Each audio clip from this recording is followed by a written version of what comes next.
All right, here we go. Adam22, welcome back to VladTV. What's up, Vlad? What's up, man? Well, we just saw each other in Miami. Yes, we did. I flew out to watch you fight Jason Love. I actually was one of the people that walked you into the ring, along with Lil Pump, who was doing Gucci Gang. Yeah. Whack. Whack 100. Nightmare blunt rotation. For some people. And I was right there ringside cheering you on, and things did not go very well. Oh, no. Oh, my God. Never. No. No way. Wait, no. This ain't going long. Oh, my God. Told y'all. No. Not at all. No. Yeah. Okay, where should I start? Yeah, they offered me the fight. Yep. I was excited about the idea of like headlining an Aiden Ross event. Really didn't know what kind of fighter I would be in the boxing sense because I'd never boxed before.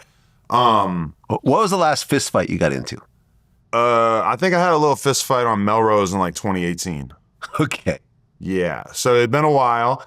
They offered me the fight. I threw out a dollar amount. We ended up working on an amount that to me was satisfactory. Yeah, you told me what the amount was, and it was a nice amount. I'm not going to say what it is, but it's a nice amount. Yeah, no, and you know, I was down. I go tell my girl right away. She's like deeply concerned immediately. She's like, you know, he's huge, right? You know, he's like all muscle, like he's a giant fucking dude. And I'm like, yeah, but who cares? And, you know, my initial thing was, I don't care if I lose. It's worth it from a publicity standpoint, from the amount of money they're paying me. I'm like, you don't think of it like a boxing match. Just think of it as like a long, drawn out Instagram skit. And she's like, yeah, but you could get knocked out. And I'm like, that's pretty unlikely. I was like, you know, my attitude was like, you know what, like maybe I get a black eye, maybe I got a little bit of a sore neck or something, but it's not going to be that bad. And then I start training boxing with David Kaminsky in Tarzana at Kaminsky Boxing, and he starts to like really kind of gas me up, especially since he saw the footage of Jason Love training. And he sees this footage and he starts telling me, like, this guy doesn't know how to fight. Jason Love can't fight. If you fight him, you've got a really good chance. Like, bro, all you got to do is this, this, and this. He starts really going over the game plan with me. And I started to believe the hype. I started to feel like, you know what? You're right. This guy can't beat me. Like, I'm going to go in there and I'm going to do this and that. I'm watching all these boxing matches and I'm seeing the power of the guard of like people who are really good at blocking and absorbing damage with their hands and then, you know, counterpunching, whatever. And I start to really believe that I like kind of had a chance or that I was going to be able to do this. And then I get in there and I got hit one time. You know, he hits me like, boom, right down the middle. My hands go like that. And that was pretty much the end of that story. He punched me a few more times and I went down and then, you know, they stand us back up, get hit a few more times. And, you know, within that, I think it was 72 seconds, which is not really accurate because the amount of time they were actually fighting might have been more like, you know, 40 seconds. But during that time, it became abundantly clear to me that he was the better boxer. So, yeah. Did you throw a single punch? No. Not one. No. I really feel like that, like, based on the conversations I've been having on the podcast, if I had thrown one punch. Just one punch. One punch. I was rooting for that punch. Yeah, it would have, like, probably really changed the narrative if I had even been able to throw one or two punches or even just one strike that kind of hit him in the head. I feel like that would have changed the reviews that I've gotten from so many people in reaction to this. But when I watch it back, I am kind of like, I don't really see where I would have realistically been able to get a punch in, because I think like the one thing I wasn't prepared for when I watched it was for him to just come out and just very quickly just start swinging on me and not stop. Because I'm watching so many fights where dudes are really like kind of standing in front of each other and, you know, like just kind of allowing the fight to play out a bit more and able to kind of be a little bit more strategic. And he just kind of came out and just punched me a bunch of times. I think he really wanted to get it over with quickly because, you know, I had kind of like said in the previews, and he later on said that he believed this, which is kind of funny because I was kind of trolling, but I said like, oh, my cardio's so good. If I could survive the first round, I think in the second and third round, I'm really going to be able to do some damage. that's bullshit. It's not like my cardio is actually, it's like what am I talking about? I was just saying shit. But then when I heard him reacting to it, when somebody interviewed him, he was kind of like, yeah, he was talking about how his cardio was real good. So I wanted to get the fight over real quick. And he did, you know, to be fair. He just kind of came out and just kept hitting me. And I didn't really have a chance to hit back. Like when I think about it, if I was somebody who cared more about doing well as a boxer, I really should have probably started with somebody who was more realistic as an opponent, i.e. somebody who's maybe smaller, not as strong. You know, me and him it was a pretty bad mismatch in retrospect. Well, it just seems like during your training, you didn't actually do any real world actual boxing. So I did do some sparring, which, by the way, sparring in boxing training is like the hardest thing you'll ever do in your life, because those 3 minutes, and I was training with this Russian dude who was like, you know, probably about my size or a little bit smaller than me, not as big as Jason Love, and he's like a professional fighter. So obviously he's going at 10, 20%. He's not fighting to his full strength. And even just that in the sparring, you know, I got hit a couple times in the head where I swear my neck was hurting for like a week and a half straight after that. Like, I really like, you know, kind of had that realization in the training of like, you know, you really have not been hit a lot of times in your life. Like in high school, sure. And then, you know, going to bars and stuff throughout my 20s and early 30s, for sure I got into some good fights. But you know, fighting in the streets just really does not prepare you for the whole boxing thing. You know, usually you fight in the streets, it gets broken up real quick, or it's 2-on-1, it's 3-on-1, or, you know, the security jumps in and breaks it up. There's wrestling involved. Yeah, you drop to the ground, you're rolling around, exactly. You get them in a headlock, all this stuff. You know, it's just like, that shit does not prepare you for boxing at all. And if anything, this whole process really makes me respect boxing so much more. And I watch it a lot more now. And like, I love UFC. I've always loved UFC. But, you know, when I'm watching UFC and I see the way that they can just duck under a punch and immediately throw their punch and everything. And it's just like, when I watch it now, I'm just like, I can't do that. Like, there's no fucking way I'm ever going to be able to do that. I don't feel like my hand-eye coordination or reaction time are at all my specialty. So I've had a few people mention like, oh, we should box. And it's like, I really just don't feel like it. Like I really kind of took my eyes off the ball when it comes to podcasting too, with the training, just because, you know, I'm working out 2-3 hours every day. And then I'm like going home and kind of, a lot of times I would go home and just pass out on the couch for 45 minutes and then like have to go into work. And I did a Pac-Man Jones interview where I feel like I had got punched in the head very hard earlier that day, and I felt like I was not all there as a podcaster, you know. Just overall, just really seems like, you know, I'm glad I gave it a shot. It was really for the content more than anything, but I also think it was probably a grand opening, grand closing type thing. Like I don't really think I have much of a reason to get back in there. Well, yeah, I mean, I was right there watching it, and I sincerely felt bad for you. Like, honestly, because you're my friend. I flew all the way cross country to watch this fight. I feel bad for that. The fact that people came all the way down to Miami. Or even my trainer, bro, like his mood changed so much after that fight. Like I could just tell that he was kind of bummed, and he denied it, and he said that he was whatever. He's like, no, you tried. You did what you could, you know. But what was his assessment of your fight, your trainer? I got to hear this. I don't know if we really even got into it that much. No words had to be spoken at that point. Because he's like no post-fight pep talk. He's a pretty serious, you know, Russian guy, and so his I'm very disappointed in you. No, he don't got the cool accent like that. Yeah, oh, okay, because he's Blueface's trainer too, so you'll see him on the ringside. Oh, was he at the table with us with Blueface at the end? Probably, yeah. Okay, his name's David Kaminsky, and he, I felt bad for him because like I immediately got the sense from him that he, you know, he got paid, but he probably felt like the couple of weeks that he spent there, like actually, you know, because in the lead up, you've got so much nerves, so much anxiety, and me and him are in the back for hours before the fight, like warming up, sparring. He's doing these breathing exercises with me. He's like really like coaching me through everything that I need to be doing to go out there and put forth the best performance that I could. And then for it to end so abruptly, I felt horrible for him. You know, like, man, I wasted my time. I could have been home, eating popcorn during all these training sessions. It would end up kind of the same way, probably. And he's coached so many like elite fighters, right? So many like, you know, promising amateur boxers. He's done this with Blueface, and Blueface has won the couple of fights that he's had so far. So for him to realize that he put all that time into coaching me and for it to end that abruptly, like I really feel like I could have fought somebody who was like, you know, drastically smaller than Jason Love and still might have got my ass kicked. So yeah, man, I felt for him in that moment. Aren't you supposed to box some fat dude?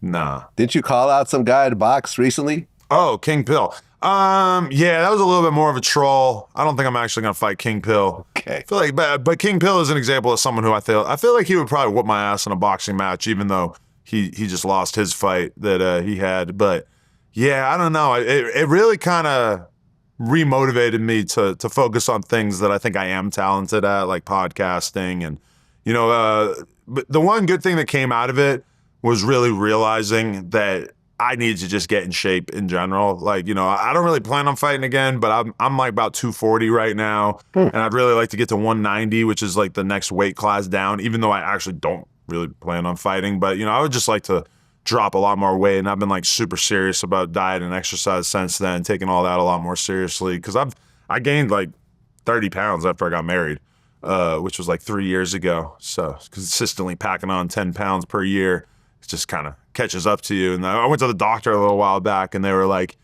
you're not in like horrible health, but we're definitely seeing some stuff that is wrong with you now that wasn't wrong with you a couple years ago. Oh yeah, I mean, back in August I had a physical, and they took my blood test and they said I was pre-diabetic. And that was it. I said, okay, I'm done. I'm losing weight. I stopped drinking fruit juice, started working out every day. And now I'm at like 200. Yeah. I went from like 220 to like 200 and did a blood test, no longer pre-diabetic. Didn't have to take any drugs or anything else like that. Yeah. And that's kind of the realization, is that me or you, before we got in shape or whatever, I feel like nobody would have really looked at us and thought that we were fat enough to be having health problems. Yeah. But you kind of realize, like, no, you really like need to be in pretty good shape in order to go through your 50s and 60s. 100%. And, you know, and that's the perversity of the whole fat body positivity movement that seems like it's really kind of in decline now with the advent of Ozempic and everything, is to have people like Lizzo out there, and, you know, props to her for losing a bunch of weight, but her coming out there and celebrating her body type, it's like, nah, you're gonna die. Like, you're unhealthy at this weight. And the idea that this is something that should be promoted is horrible. Oh no, I remember I had a tweet that went viral because there was that video of DJ Khaled opening up his fridge that was just filled with different types of ice cream. Oh yeah. And I'm like, oh look, a morbidly obese man showing the world how he stays morbidly obese. Yeah. I've literally stopped buying ice cream. Yeah. Because I just binge on it. Like Ben & Jerry's Cherry Garcia, my favorite flavor.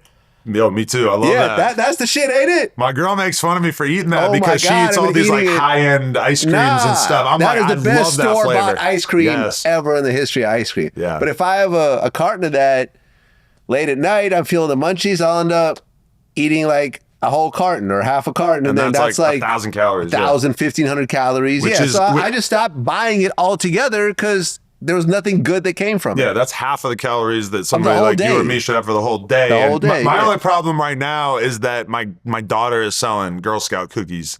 So once in a while, I find myself reaching up into the cabinet and snatching a couple of those. But for the most part, yeah, not having snacks in the house is great, because there's just no way in hell that I'm going to go get ice cream at 9 p.m. on a Monday night.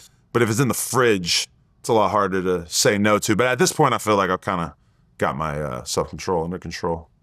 Let me ask you a what if, because I was talking to someone about this, and we were kicking around this idea. I offer you $1 billion, but they cut off your arm. Wow. It's weird, because you could do so much good for the world with $1 billion. Like, not only could I could have 10 kids and they'd be all set, and then, you know, I could help out like every other person I know, and you could probably solve some diseases. But man, I feel like at a certain point, $1 billion is not going to seem like that much. I don't know, like, really, health is so important that ultimately I think $10 billion. See, 10. Yeah, $10 billion, they cut off your arm.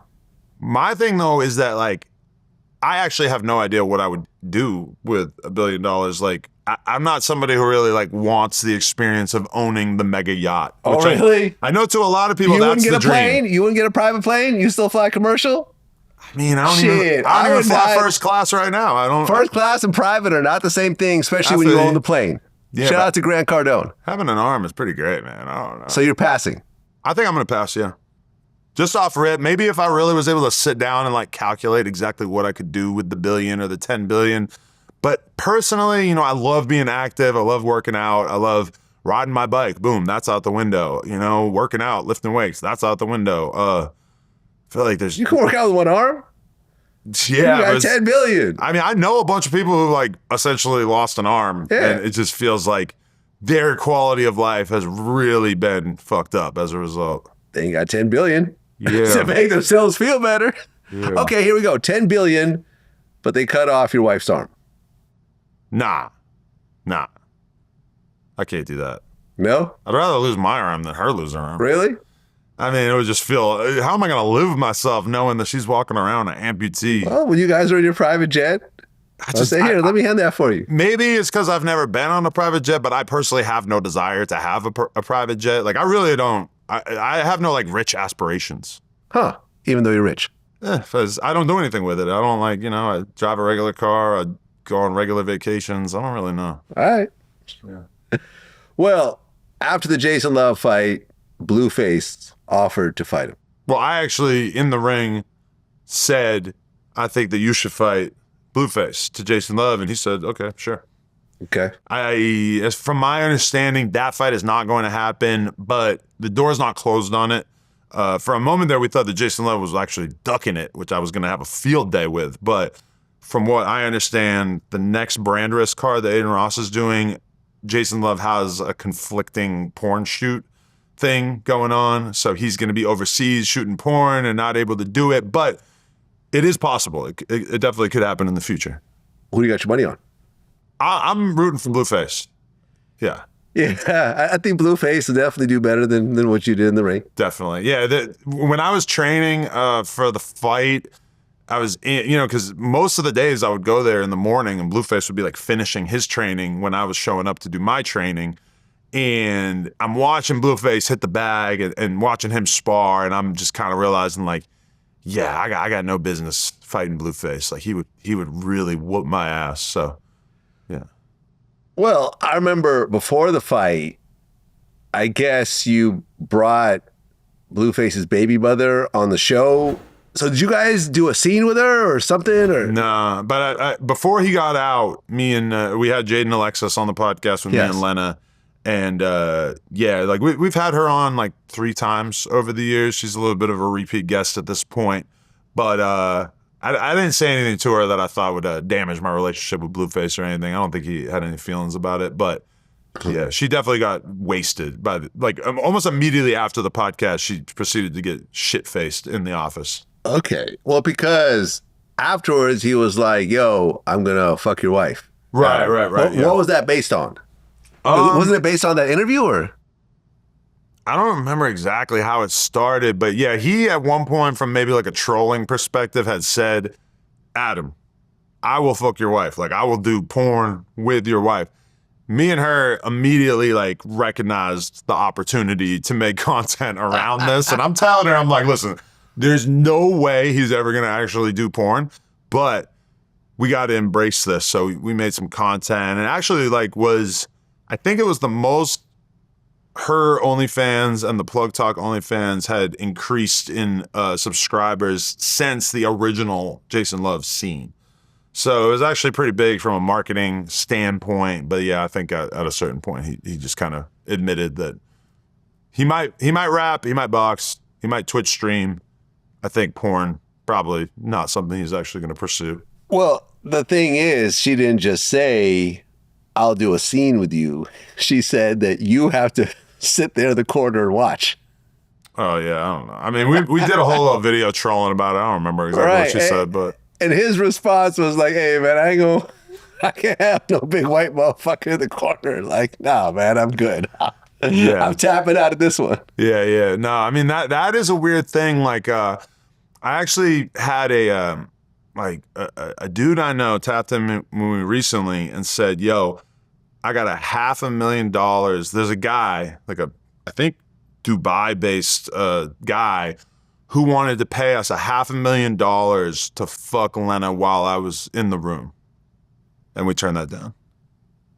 Even though you've done a threesome with Lena and a guy. Yeah, it's just something different about it when it's porn. From my perspective, porn is a performance. It's you're creating art in some sense. Okay. The idea of like straight up escorting. I mean, she also didn't even consider it. It's not like I was the one shutting the door on it. She was grossed out by it as well. Okay, so the Dubai guy would have sex with her while you watched. Yeah, I guess I would just be hanging out. You know, I've heard some crazy stuff coming out of Dubai. Me too. Like the girls that get flown out, Pooped like on. sucking camel dicks. You heard that one? I mean, I heard. I want to interview someone that actually admitted to doing that. I've heard a lot of it, like hypothetically, like this is what they do in Dubai. I've never actually heard a girl say, "Yeah, I went to Dubai and a camel shit on my face" or anything like that. No, but sucked a camel dick. A shitting on the face. I feel like you could get over that one. Sucking a camel dick, I kind of feel like that's just going to haunt you forever. I don't think you could unthink that. Both of those would fuck me up. Camel? Ugh. Yeah, but I just say that to put in perspective of the fact that, like, I don't know, like us being in the porn game and doing things that eventually come out on camera it just feels way different than the whole like prostitution thing, which I realize is strange. Like the idea that the audience paying to see it is so different than the dude paying to do it. But for whatever reason in our minds, that's just a big, big difference. So what if the guy offered $1 million? I think that's also. You go to that billion again. Now we're talking. Oh, we get back to that billion number?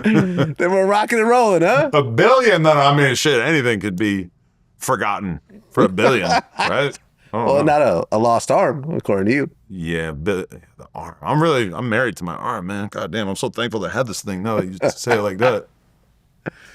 Well, you and I were at the media day for Blueface and Nick Young. So that fight is actually going to happen. I'm going to try to make it down for that one as well. Same. Who you got your money on? I'm rooting for Blueface. I was a little surprised when I actually saw them side by side that they're kind of similar sized at this point. Well, like when Nick is taller. Okay, yeah, but I was looking up pictures of Nick when he was on the Lakers, and he was a lot skinnier back then. Yeah, he's a little bulkier now. Yeah, so I mean, it honestly seems like it's probably going to be a pretty evenly matched fight. I mean, I watched Blueface's other fights with Ed Matthews and this other TikTok dude that he did a fight with, and those were both a little bit one-sided. Like Blueface seemed real dominant in those. I feel like the Swaggy P fight probably going to be a little bit more evenly matched, but I got to root for the home team either way. Well, yeah, I mean, Blueface has just got into more fights. Yeah. And when it really comes down to it, you could have all types of technique and training, whatever. I used to box at one point. Okay. And yeah, man, sparring is hard. Yeah. It's the longest 3 minutes of your life. Yeah. Because not only are you trying to figure out how to hit the person, but you're trying to figure out how not to get hit. And you're defending yourself. Yeah. And then also, if you're an even remotely normal person, your cardio is going to be maxed out by the end of that 3 minutes. Oh, yeah. And then you get like a 1 minute break, and then you're back in there. Yeah. And it's just the most overwhelming feeling, even with the headgear on, whatever. It just, part of me wishes that I got into boxing when I was in like, my teen years or my early 20s or something like that. Maybe I would have had a little bit more of a chance of building up a legit skill set in that regard. But yeah, I mean, it's something I'm like endlessly impressed by, especially at this point, but can't really, getting into it at 42. I mean, what am I doing? Oh, people offered, I think they said they wanted me to box Charleston White or someone. I said, I'm good. Yeah. I'm fine. Although someone mentioned me boxing Peter Rosenberg, and I'm like, all day. I'll do that shit. I'll smack him around the ring. I think you fuck up both of them. Peter Rosenberg and Charleston White. I mean, Charleston White fought an island boy. He's like a little kid. Yeah. Peter Rosenberg is not an impressive physical specimen. I feel like you could handle him. He's a pussy. In fact, I remember the last time I physically saw him, Right. he had been talking shit about me on the internet. And when I physically saw him, it was at this wrestling event, I think in Brooklyn or something, Coney Island or something like that. The first thing he did was, listen, man, I'm really sorry. It's not like me. You know, I don't get into internet beef. And, you know, I think I was just talking about, I'm really sorry. I'm really sorry. I'm really sorry. Like literally like apology after apology after apology. Yeah. And I mean, I heard a clip of him talking about that. And Yeah. He actually talked about it? Yeah, like I think Ebro asked him about it on their new show or whatever. Oh, really? I didn't even know. What did he say? I mean, did he deny it? Because it happened. No, he pretty much. My son was there also, but my son wasn't even close to me. He was like far away. So it wasn't like I was trying to intimidate him with someone else. He described it the way that you described it, but he was making it out like it was really funny, and it was almost like Ebro was kind of trying to like tell him like, you're basically describing the most hoe-ass behavior possible, which is like, and a lot of people like this, is that they talk shit about you, you see them in person, you say something to them, whatever, they give you a completely different energy, and then they go back to talking shit right after, which I can't really. Which I think is what he did, actually. Yeah, totally. Yeah. And I mean, that's just like the least respectable thing ever. Like, you know, because for somebody like me or you could tell me to my face why you don't like me. I'm not gonna fucking swing on you in the middle of a club or a boardroom or a label or wherever we're at. You know, it's like you can just be honest. You could talk about it, but the fact that a lot of people, it's not just him, have this mentality where they're completely comfortable being on the internet talking shit about somebody, but then as soon as it comes time to say it to their face, like for me as a podcaster,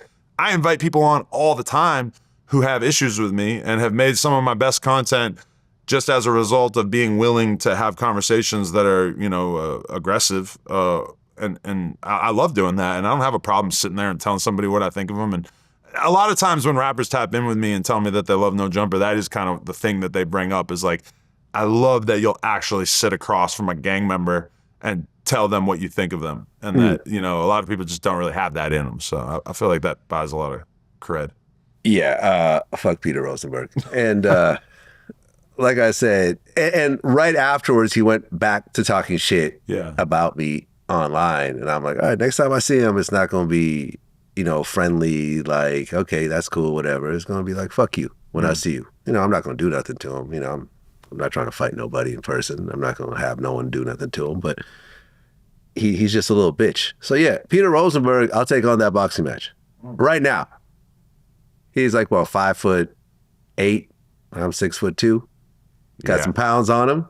And, you know, I think just smacking him around is payment enough. Yeah. I still want to check, mind you, but. My money's on Vlad. Yeah? I think you can handle that, yeah. Yeah? Okay. Crip Mac is back home. He is. And you did the first interview with him. Yep. How's he doing?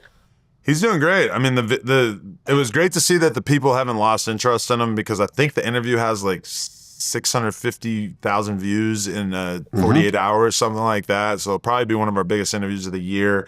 But yeah, it was great to see him back. He was away for 2 years. I was kind of surprised by the way that he really hasn't changed in any real meaningful way. You know, a lot of people thought that he wasn't going to be able to crip the same way that he was previously, because some of the terms of his probation are basically like, can't, you know, represent his gang or whatever. And like literally the first thing that he does when he walks out of the county jail was starts walking, says 55th Street, says neighborhood, which is basically exactly what they were talking about. His opinion is that he will not be violated unless he's spending time in his old neighborhood or really fraternizing with members of his gang. But he takes his gang as being specifically 55th Street, where he was in the studio that night with 4 Extras, who is, you know, a neighborhood, is not from the exact same street as Mac. But I mean, I really hope he doesn't violate his probation, because I don't want to see him go back in. But he does seem pretty dedicated to keeping his nose clean. He's got a kid now.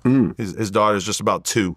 So it seems like if anything's going to kind of pressure him to keep on the straight and narrow, that might be it. All right, I just want to tell everyone who's listening right now that when it comes to legal advice, I think you should talk to a lawyer as opposed to coming up with an idea that you think works in your head. Because when you're standing in front of a judge for violating your probation, they're not going to want to hear what you thought you could or could not do. Exactly. I've gone through this before, and I am familiar with this particular situation. Before you decide to do something, call your lawyer up and ask their opinion. And they'll tell you, yeah, go ahead and do that. No, that's a bad idea. You're probably going to go back to jail. Mm-hmm. Shout out to Mac. I hope he does stay out of jail. This is not me hating on him on any regard. It's just when I hear that, when he's like, well, he thinks that he should, doesn't work that way. It doesn't matter what he thinks. Yeah. It matters what, his actual probation or bail, is probation, right? Is he on probation? Yeah, I think so. Right. Whatever that states, he has to specifically follow that. Yeah, and I hope he's not just taking legal advice from, his homies that he was in the county jail with or anything like that. Because even at one point, his mom called me a couple weeks ago, like, kind of panicking, being like, do you think that he's really going to be able to not say 55th Street? I mean, his name is Mac, so it's almost like he name is, yeah, it's in the name. I mean, he could go by C-Mac or something like that, but I hope that he's got a good grip on what he's allowed to say. But we're already seeing, like, chaos unfold with Crip Mac because, like, yesterday he did a stream with Neon, and Neon called up this woman that he knows, that they call her Gorlock the Destroyer. Oh, yeah. Yeah, and... so is that a man or a woman? Previously a man, now living as a woman. Okay. So her name's Allie. I met her. She's actually really sweet. She's a very nice person. But she, Neon FaceTimes her, and almost immediately Crip Mac grabs the phone. Like, he really didn't even give Neon a chance to clarify that this was a person. And Mac starts telling him, or her starts saying, hey, I want to crack your pussy and asshole open. I want to fuck you. I want to, all this. And like, we're all watching it like almost immediately after it happened on stream, just dying laughing. But Crip Mac today is very, very upset with Neon for putting him in that situation. And he actually hit me up and said, hey, no matter what we do, just don't try to trick me with a person. Like, that's just like his one rule that he didn't want me to try to do to him. Okay, because this person will show a picture, looks like a Mortal Kombat character. So it's not like you're putting this hot chick on stream, on FaceTime, and you're like, oh, well, what do you expect me to do? It looks like a woman. I don't know. Like a Sydney Star, for example, right? A Sydney Star could legitimately pass as a woman, right? Sure. If you didn't know, yeah, and you just saw her walking down the street, you would say, okay, that's a woman. I get it. Yeah. This particular person, even as a woman, would not be a very attractive woman. To be fair, though, to me, she looks like a very fat woman, more so than a man. But also, like, on FaceTime, who knows? Maybe she had the phone up here or something. There are some very attractive overweight women, right? There are. But I've also, to be fair, I've seen some women who are doing a hell of a job portraying themselves as women. So. Yeah, like Sydney Star. Sydney Star, I was there's better versions of Sydney Star? Oh, yeah. Oh, really? Yeah, I've seen women that I'm like really wowed by, like, and what is it like? What do you? It's not like they're more of a woman. They're just doing a better job portraying themselves as a woman. $1 billion seen with a person. I've previously said no to this thing, but if we're talking about an extremely large sum of money, $1 billion for a scene, and you can't just be pitching; you got to be catching also. Oh, Lord. Those are two things that I've said that I wouldn't do. Is I wouldn't get, but we're talking $1 billion. We're not talking. Bend me over. No. Keep me open, man. Yeah, I'm down. Not peg. Peg implies. Oh, right. Like a yeah. Like a synthetic device. For $1 billion. You're getting real meat. For $1 billion. No yes, Diddy. I don't know how you. I don't know if you know Diddy your way out of this one. I'll throw it back, and as an added bonus, you can take the and you can swirl it around on my nipples. Oh, call Diddy in to Diddy do that? style, yeah. I mean, once you're used to doing porn for X amount of dollars on average, then like when someone says a number like $1 billion, I mean, I can deal with Crip Mac giving me a hard time on the podcast. Yeah. I don't want to. All right. $1 billion with a dog. That's illegal, Vlad. Not in Brazil, it's not. It isn't? Nah. In fact, what was funny, I haven't told this story in a while. I remember I was in Rio de Janeiro, right? I was on a Brazil trip with some of my friends, and we were passing by like a porn shop. They have like little porn movies, like on the on the window in front, Okay. right? And I'm just glancing through it as I'm walking by, and I'm like, oh, okay, it's a woman with a fur coat. And I look a little closer, like, wait, that's not a fur coat. It's a woman with a dog on top of her. Oh, wow. And I start to look, and I'm like, oh, wait a minute. There's just a bunch of bestiality videos, and it's legal in Brazil. Wow. Not to say I rented any of them. I'm cool. Not my thing. That's but in certain terrible. places, bestiality is considered A-OK. I feel like So if you get flown to Brazil my soul to get it on with a German Shepherd. You know, I remember one time on a message board back in the day, I'm scrolling down and people used to like go into these forums that we had back in the day and they would just spam it with like disgusting images to just, you know, fuck with people on the forum or whatever. And I'm scrolling down and all of a sudden, without intentionally trying to see it, I saw a guy with his whole thing inside of a, and it's like permanently seared onto my brain because it just in the head so bad, like it's just so disgusting. I mean, I've had many cats. I have 2 dogs right now. I love animals. I could never. I don't think I could live with myself if I were to like hurt an animal like that. Like that just feels like the most terrible thing I can imagine. But I read a book about the history of the porn game. And that is something that in the 60s, when porn first started to like emerge on videotapes and whatnot, there was a significant amount of that was taking place. Okay, so you want to say Bernard, but you're catching, not pitching. So therefore, you're really not abusing the dog. The dog's probably going to be happy afterwards. You know, you don't be asking Boosie this shit. You're right, I know. But Boosie has a different job than you do also, okay? Yeah, Boosie probably fucks more than me off camera. I'm turning down the billion. I gotta keep some things. No, I can't do it. I like animals. So too you much. would do a guy, but not a dog. Person has at least like the free will to make their own decisions about what they're doing. Like the idea of like, you know, you basically the dog can't Well, what choose happens to take part. I mean, I don't know, like how do they make horses? Yeah, I think like a horse will just bang whatever's in front of it. And so will a dog. Yeah. You've never been humped by a dog? Shit, my friend has a pit bull. Every time I come over, I get assaulted by that dog. Every time. Yeah, but it's like, do you think that if you were naked that the dog would actually be trying to penetrate? Oh, yeah. I've had my leg humped by a dog many times. 100%. If you just bent over in front of this dog, that dog would be all in. Wow. Oh, yeah. Oh, yeah, 100%. I don't 100%. Oh, yeah.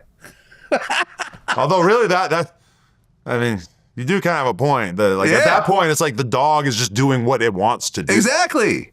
It's already humping your leg. You're just not stopping it. Exactly. How about this? You take a bunch of, you just pass out in the room, and the dog does whatever it wants to do. But you're naked though, right? But you pass out naked. You won't remember it. Your butt might hurt a little bit, but you didn't like willingly take part in it. I mean, either way, like even the thing that we were talking before, I feel like bunches would probably have to be a part of that because you really want to make it like a foggy memory that you aren't terribly connected to if you had to do something that you didn't want to do, right? Well, I interviewed Will Mills recently, the comedian. I don't know if you saw this clip or not. I saw the title. Yes. So we were talking about your fight, and I was talking about kind of the history, how Jason Love, you know, has done 2 scenes with Lena, and I mentioned that it didn't seem like either time he came, from my point of view. Solo porn scenes with just Jason Love. So your wife smashes. And by the way, I heard he didn't come both times. So her shit is trash. So your wife. Shout out to Lena. This is Will talking. So your wife box is trash. And he said, well, that's because her box is trash. Well, for the record, Jason Love's excuse of why he couldn't finish both times with her was that her vagina was too tight. Which I don't find that terribly compelling. I don't really know how that would work. I've never personally encountered a vagina that was too tight to finish with, but you know, of every guy, like even Jason Love, when we were going back and forth in the press conference, he acknowledged, because you know, it feels kind of lame as the husband to be saying like, oh, my wife's vagina is so tight, like, you know, nobody really has a reason to believe you. But I will say, like, she has a very tight vagina. I don't know what was wrong with him in that moment. Like every other guy we ever shot with was able to get the job done. You know, but that at the same time, guys not being able to finish in the adult industry is fairly common. What percent? Wow, I don't know, because you know you'll see girls in the porn industry tweeting about how there's only 10 guys in the industry, and what they mean is not that there's only 10 guys, but there's like 10 guys who they can really reliably count on to get the job done efficiently every time. And I've been on set where, you know, we were doing a plug talk scene and the idea is that, you know, this guy's gonna bang the girl and the guy, you know, is off multiple Viagras and you could tell because they're all red in the face and shit. And when it comes time, they just can't get it up. And I've seen dudes sitting in the corner with their phone watching porn for, you know, an hour or two. And An hour or two. yeah, because you got to get that shit done. You know, it's like you've done all this. You've got the filmer there. You spent a bunch of money on it. Sometimes the dude traveled from Vegas. He traveled from Miami to shoot the scene or whatever. And then he's just in the moment. They just can't do it. And it's a terrible feeling. I've been there a couple times myself as well, where you're shooting the scene for a while and then you start to realize, like, I am not going to be able to finish. And then you're just kind of hammering away at your penis, just trying to get it up, and it's just not really happening. And the added pressure of the fact that you know that everybody's waiting on you just makes it even harder for you to get it going. But I mean, the allegation that her vagina is not tight is factually inaccurate. That being said, you know, some women do have loose vaginas, and you know, they're still people. Will Mills, whoever the fuck you are.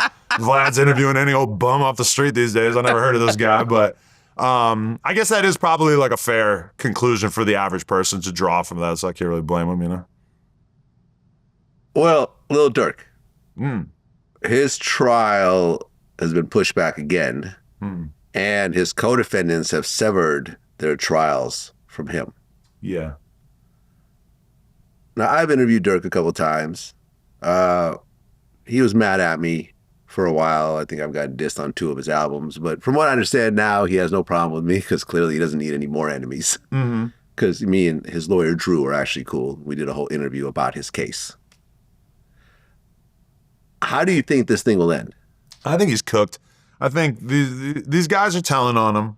They've got a mountain of physical evidence, digital evidence, and you got his, you know, gang members that he was doing illicit acts with, and they seem like they're lining up to tell on him. I don't really see any reason that anybody would have any kind of confidence. You know, it's kind of like a weird thing in the rap media world where there's a lot of incentives for you, if you're a commentator, to give the more rosier outlook on what might happen. You know, Mo Gengat is somebody that I've kind of accused of this in the past. Where, oh yeah, everyone that he talks about is innocent. They're getting off. Tory Lanez, everybody. Because I think he knows that if you want to get the Durk hive, the fan base that supports Durk to engage with your content, if you say, hey, I think he's actually going to get off, a lot of this evidence is going to get thrown out, it's bullshit, etc. I think academics from time to time seems like he's kind of corrupted by these incentives as well, where it's like, you know, and he's someone who's got a relationship with Durk. Me, I'm somebody who I feel like I can speak more freely about Durk because he was hating on me during the last year or so before he got locked up, and I heard about him saying shit about me, etc. So I feel like I can be honest, which is that I don't think he's got a chance in hell. I think we're going to be hearing the next Durk album when he's, you know, 56 or something like that. Well, I heard that India is now talking about how she needs to move on and live her life. I guess she just turned 30, and it almost is making it sound like what she knows is making her think that this is not going to work out.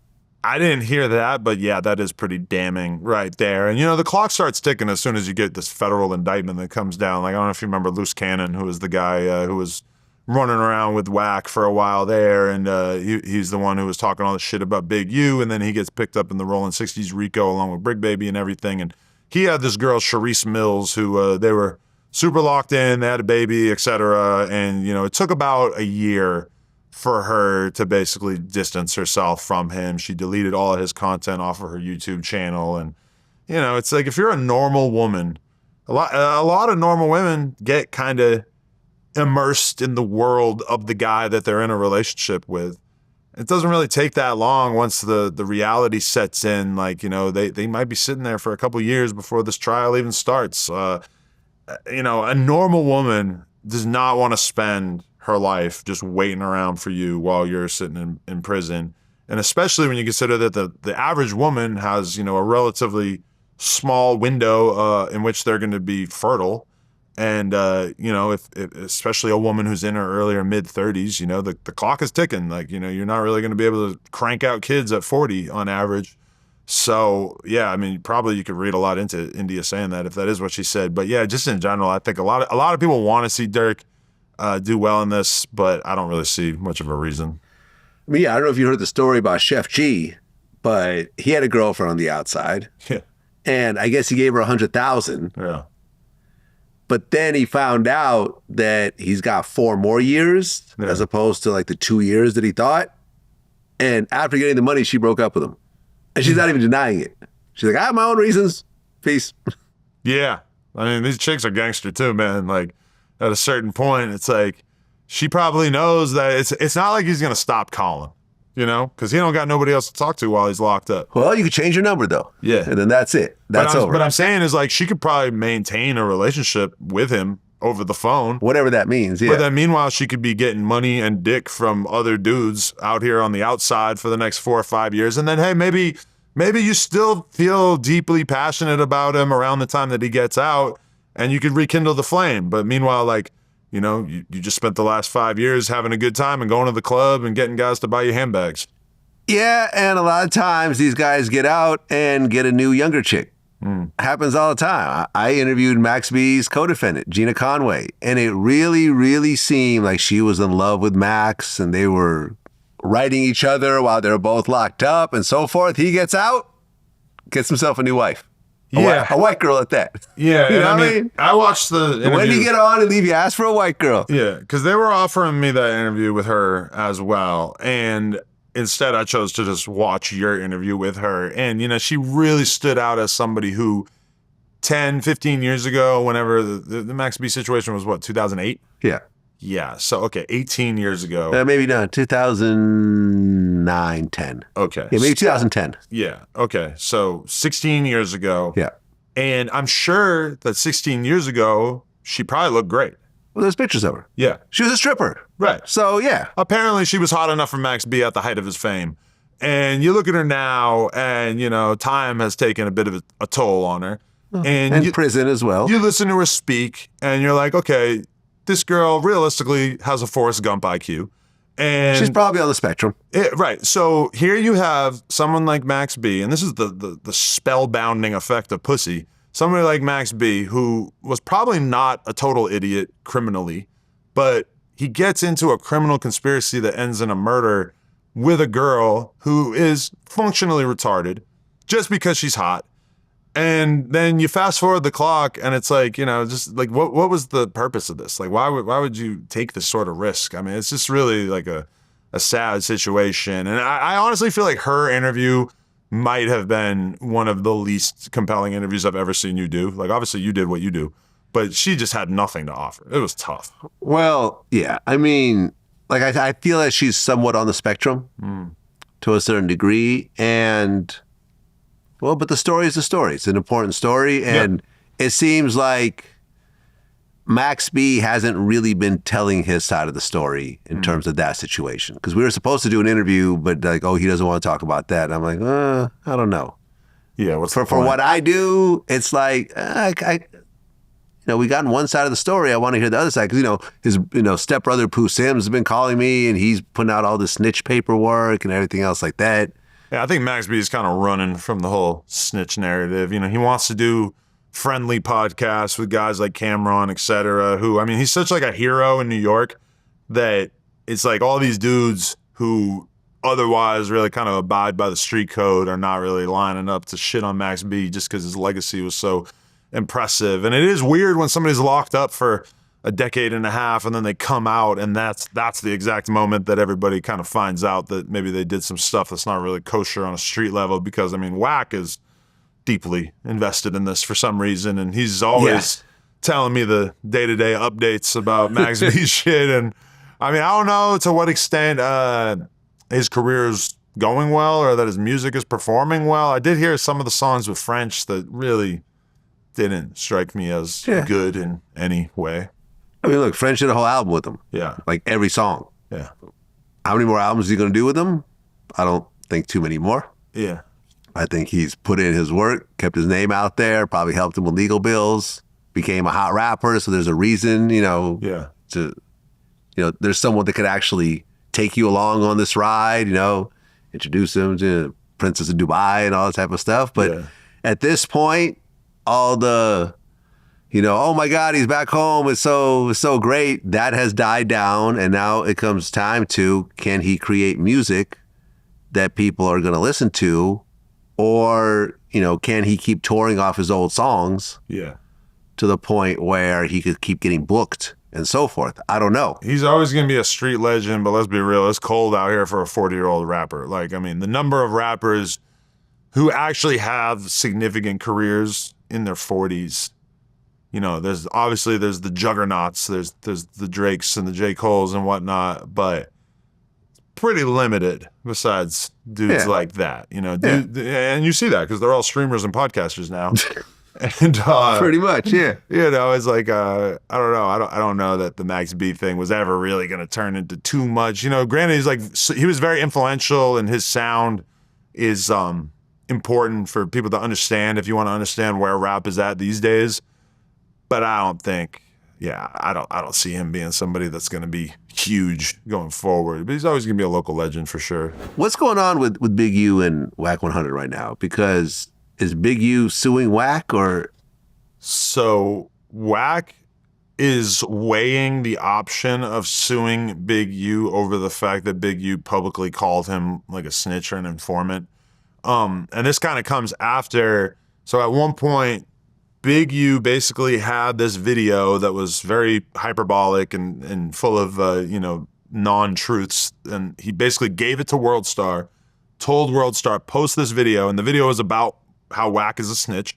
This is before he turned himself in. Yeah. That one when he's in the car, right? So before that though, there's this other video that somebody else made. Okay. And Big U gave it to WorldStar and had them post it. And Whack immediately started legal proceedings and basically was able to get, in his words, a large cash settlement from WorldStar as a result of them posting this video. And now Whack is considering suing Big U because of the video that Big U put out. You remember, like, when everybody else started getting arrested in the Rolling 60s RICO, like Loose Cannon and Brick had been arrested, Big U was still free, and he made a video in his car basically saying that that Whack and 600, Christopher Lovejoy, et cetera, we're telling on him, we're snitching, or working with the government. And Whack's argument is basically, you can't prove that I'm an informant. There's no evidence that suggests that I am. So by you saying that, you're potentially fucking up my business, and so I'm going to sue you for making those false claims. I mean, suing Big U when he's facing life in prison, no bail, no source of income. Like, what exactly are you suing for? What do you expect out of this except for a legal bill? Yeah. No, really. Like, what do you expect out of this? Let's just say he wins the lawsuit because Big U doesn't show up to court. Right. Which he won't. Right.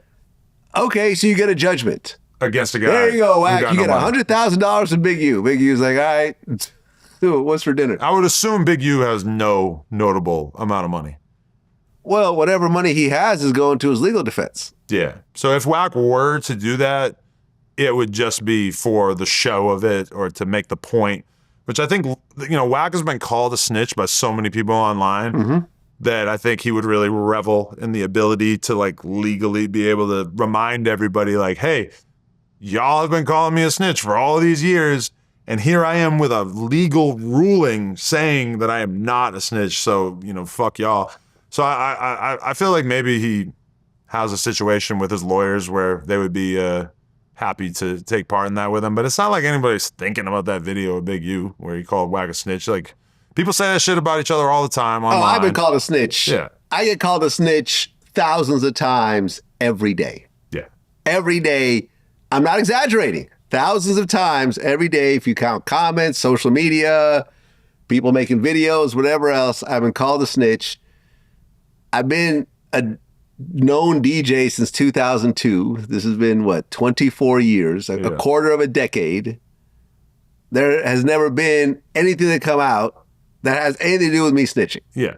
And then they'll say, Ever. your interviews were used in a trial. No, they weren't. But that's the best thing that they can get is like, oh, But look, even that is bullshit because people just make up those, these fake facts. Because when you talk to the people who did get convicted after my interviews, whether it's a Tax Stone or an ARAB or a Casanova 2 times, they'll tell you that the Vlad interview had nothing to do with anything they went through.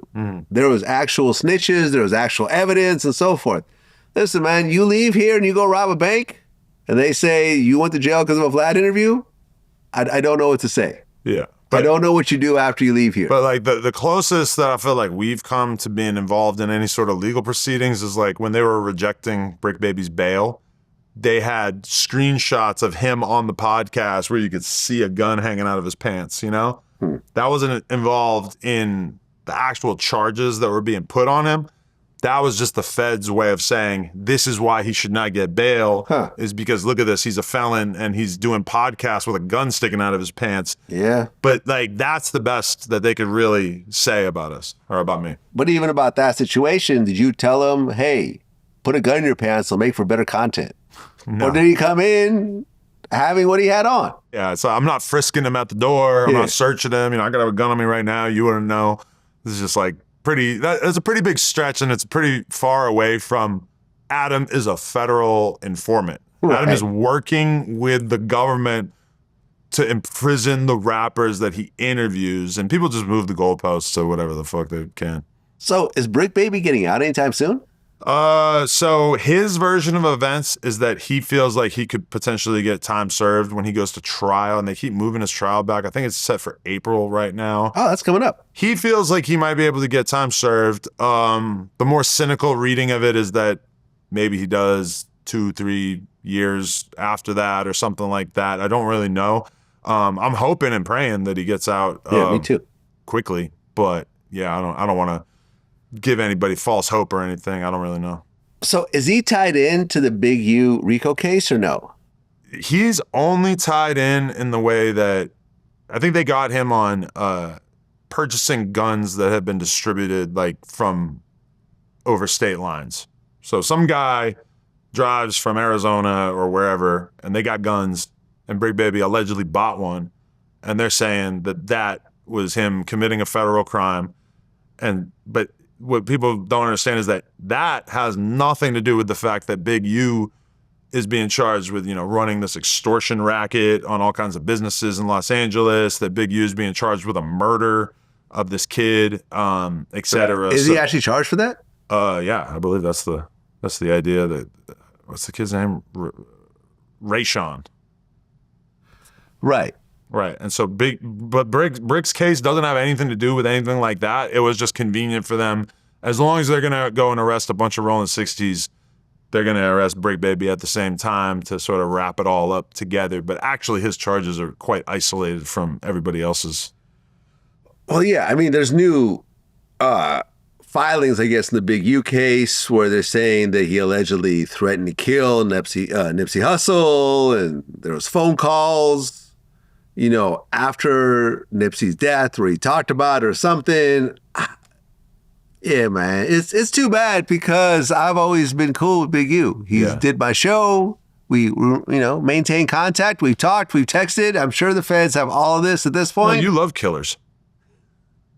Is he a killer? I don't know if he's a killer. I mean, it seems pretty well documented when you look at the case against him. That being said, he might be, but I don't really. When it comes to killing and murder, I don't necessarily have a problem with it in certain situations.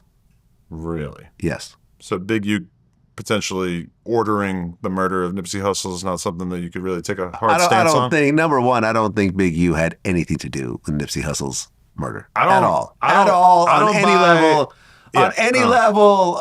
level, Big U, when you look at the Nipsey situation, you saw how it played out. I wouldn't be surprised if Big U signed off on it. Signed off on it? It all happened spur of the moment. Yeah. Listen, I think Big U is as responsible for Nipsey Hussle's death as Suge Knight is responsible for Tupac's death. all I'll say is that you haven't exactly seen a flood of people from that community who have said that they're horrified by the idea that Big U might have been involved with negative things happening in Nipsey.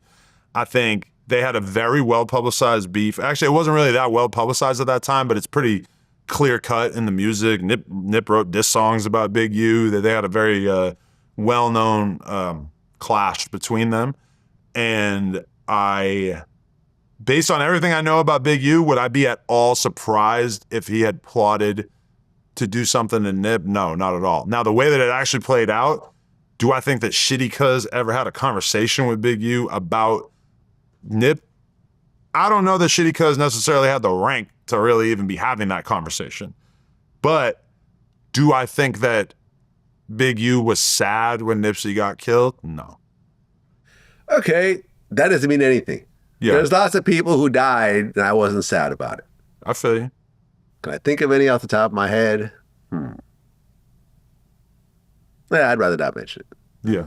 There are a few people who died and I'm like, whatever. There's been a few people who died where I had to tell myself, hey, Adam, don't say nothing. Don't say nothing. Don't say nothing. But did I have anything to do with any of their deaths? Absolutely not. Right. Absolutely not. So saying that you didn't like someone and when they died, whatever, that proves absolutely nothing. And listen, me and Big U have been cool. I hope that he somehow walks away from this. I'm not saying it's going to happen, but I hope it does. So we'll see. I would not. I personally feel like he's going down for it, and I personally feel like Big U made a series of horrible choices, and that when he got out after doing all that time in prison, that he took the opportunity that he had in front of him, in which he could have done a lot of really great things, and instead he decided he wanted to be the biggest gangster, and that's why he's in the situation he's in now.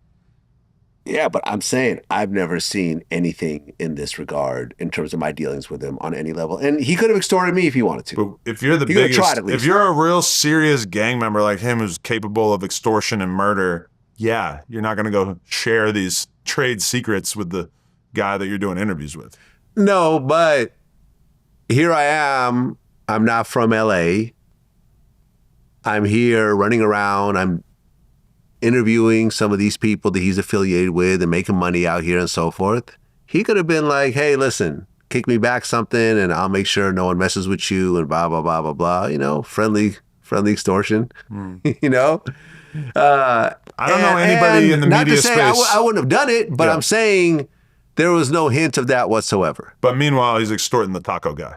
Which doesn't make sense because I'm an easier target than the taco guy. Yeah, but I think the people you don't want to go against are the people who have loud voices and who have no obligation to not tell the cops. Because if Big U came to me and had tried to extort me, I would have called the fucking cops. Yeah, and I would have said, hey, me too. This guy who's clearly on your radar is trying to extort me. I'm willing to do whatever. You want me to wear a wire? Yeah, I don't give a fuck. I don't know this guy like that. So I feel like, I've seen that a million times with Brick Baby where, I walk into the room and I hear him having a conversation with somebody else who's from his area, and I'm hearing him say things that are the kind of things that he just really would never say to me. And then maybe later on I ask him like, hey, what were you talking about with that? And he'll, we were close enough that he'll kind of say stuff to me that, is a little shocking. But then when I read that bail rejection letter that the feds did, I learned a lot about Brick Baby. It's like, okay, you got a lot of shit in your past that you never really felt the need to share with me. And that's somebody that I was really hanging out with, like going to parties with him, really kicking it. And, I feel like from his perspective, there's no reason to tell me anything that is, really illegal. And then it's also partially like out of respect. He knows that I'm not moving around like that. So why would you even want to share that with me? And I'm not asking him about that. So of that side of things, Well, 2 weeks ago, I had a tweet that, had a mind of its own at that point. It really did. Yeah. I confessed to Rock Nation had been paying me to support Megan. I revealed that Jay-Z had paid off the judge by doing a verse for his grandson's album, and that he paid off all the jury members, the doctors, all the police in LA as well as all the other police people, and he even paid off Trump. Oh, and he also got Tory stabbed by the Mexican guy. And, I really, as I'm writing this, I'm trying to make it more and more stupid, line by line. And I'm thinking, okay, no one's really going to believe this. This is stupid, like all of it. Every last part. I think it's like 15 million impressions right now. Yeah. All types of think pieces. 150,000 likes on it or something, which is pretty... 10,000 comments. It's almost unprecedented on Twitter. Like, I for sure that's way more engagement than any tweet I've ever had has gotten. I had a video game tweet that did more than that. Remember that video game tweet? Yeah, I remember that. Yeah, the depression one. That was like at 25 million. Wow. I'm interested to see what my check from X looks like this month. Yo, because I had a month where I got like $2,000 from X. The most I got is, I think it was like 200. Really? So we'll see what this one does. I don't know where. Yeah, I have no idea how that shit works, but. Well, this thing took off, and everyone and their mother called me. Like literally every person I've ever met called me to check up on me. I don't understand how people did not see the sarcasm in this, because there's literally over 100 replies from this tweet asking Grok if it's true. And every time Grok says it's sarcasm. So the fact that AI knows sarcasm more than half of the humans that were interacting with this post, because I've been writing a poll afterwards. I said, did you think I was serious about the post? 50.7% said I wasn't. So 49.3 people, almost exactly half, thought I was serious and probably thinks I'm still serious, and that Jay-Z has somehow silenced me into saying it's fake when it really isn't. Right. Are you surprised? So when I saw it, I probably read the first 2 sentences. I know you. I know how you feel about the Tory and Meg situation. Yes. So I immediately understood that it was sarcasm. Yes. Did not bother to read the rest of it. But then as I'm scrolling through Twitter, like over the course of the next day or two, I'm seeing more and more people engaging with it and talking about it. And so I actually tweeted, I quoted it and said, it's unbelievably sad that we live in a world in which this tweet is being taken seriously. Like, it really makes me think less of the average hip hop fan, that this is something that's getting this much traction. And, 10 minutes after I tweet that, my girl is sitting next to me in bed and she goes, did you see this tweet that Vlad has? Do you think he's serious? And, she was in the same boat where she had read the first couple sentences and then stopped reading. And, I think part of what made your tweet so successful is the fact that on Twitter, or really any social media platform, people just tend to go with the caption, or they read the very beginning of it, and people don't like to read paragraph upon paragraph. But yeah, dude, I was let down. I'm somebody who's kind of like inherently anti-conspiracy theory, just because I feel like almost every conspiracy theory is usually easily explained by things that are a lot less salacious. But I mean, conspiracy theories are so attractive to low information voters, people who are really not that bright, but like the idea of putting the pieces of a puzzle together and being able to figure something out. And the truth is that it's the same reason why there are all these conspiracies about 9/11, right? Because the reality of a bunch of Islamic terrorists getting together and deciding that they were going to inflict damage upon the United States it's almost like too simple. And the idea that this could just happen is kind of scary to people.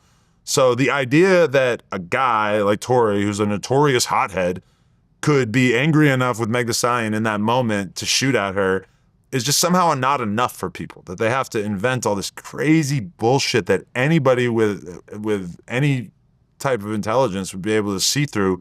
Is just shocking. And like, even with Ak, like I didn't actually watch the clip of you guys arguing about it, but I saw a lot of people saying that like you were telling Ak that it was sarcasm, and he almost like didn't want to believe you. Like, I feel like Ak wanted to speak on behalf of the people and like was giving, he was trying to like read into it to the point where he thought that maybe it really was true. I don't know. You could tell me how that conversation actually went. No, it was like a 2-hour conversation. And he was like, well, during my deposition about the Megan situation, they accidentally flashed an email where it says, oh, send this to Desiree Perez. And I'm like, yeah, and Oh, and then Desiree, she was sitting with the DA. And I'm like, well, yeah, that's the prosecution. And this is her client.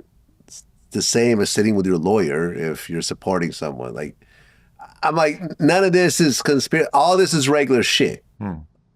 Like, none of this is weird. You have relationships with people. You show up to court for people if you want to support them, right? This is perfectly normal. How much money do you think Rock Nation actually makes off Megan?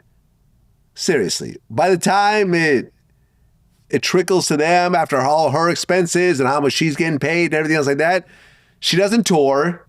She comes out with an album every so often.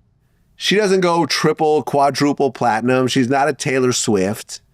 They probably make, if they make $1 million a year overall in terms of the company by itself, I think that's generous. Yeah. So by the time you cut that money down, what does Jay get? Maybe $100,000 a year? He doesn't have watches that cheap. See what I'm saying? That doesn't even buy a Jay-Z watch. Right. So the whole thing is so stupid to me.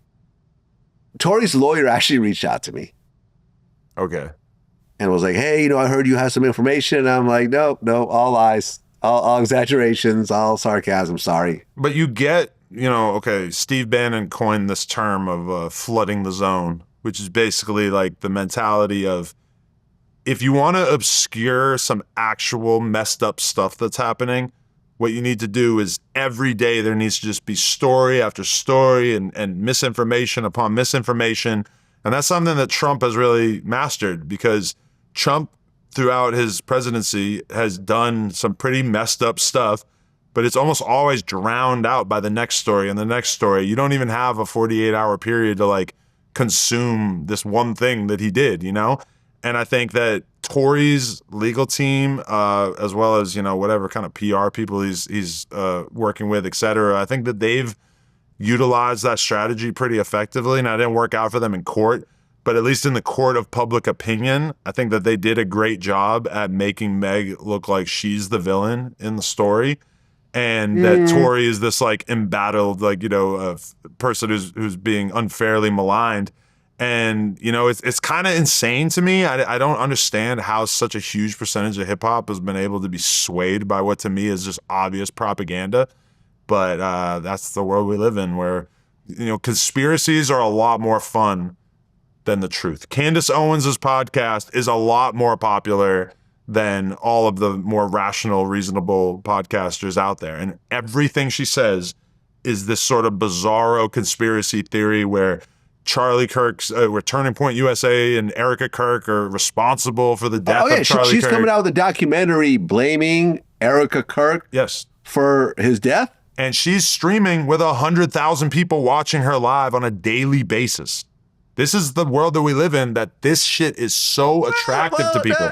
But look, I proved my point. Like, this is really easy. This is really easy to do. Yeah. Like what Candace does, what you're talking about, I showed you with one tweet, right?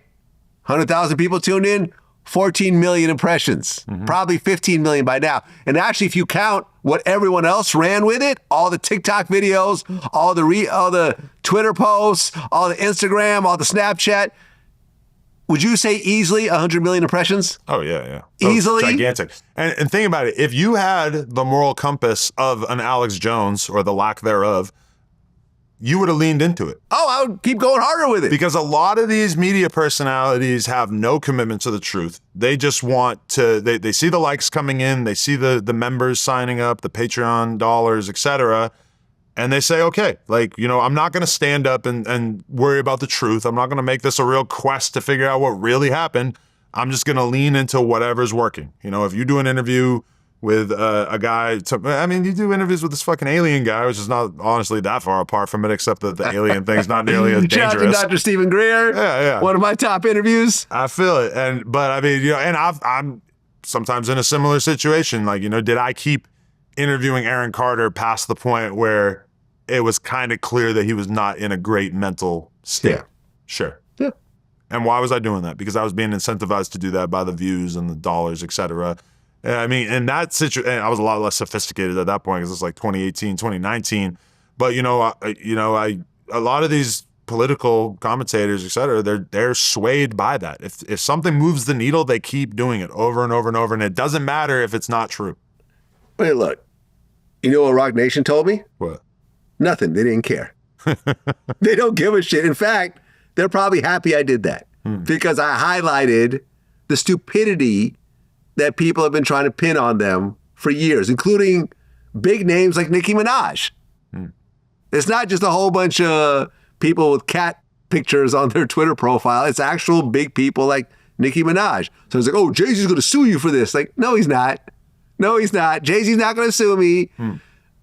The night of the tweet, Sneeko called me because I just interviewed him, and I got on a stream and I said, it's all bullshit. It's all lies. Yeah. I'm not Jaguar right. Because I remember Jaguar like tweeted me something. Oh, you're saying that. And she's doing millions of views on her interviews because people love this salacious conspiracy. But I am not her, and I am not going in her direction. The point of this was to show how easy it is to get millions and millions of views off of something that has no fact, no reality, nothing even remotely connected to anything, and yet millions and millions and millions of people will tune in and engage. And if I was selling something, they would have bought it. And listen, imagine if I did this. Listen, I'm going to do a private stream where I'm going to expand on everything here, but it's only on the membership. Only on the membership can you watch this. I'm not going to, it's too dangerous to go publicly live with it. My life is in danger. You know what I was going to do? I was going to do a follow-up video where I'm in the trunk of a car and I'm like, yo, Jay-Z just kidnapped me. I'm in the trunk of his Maybach right now.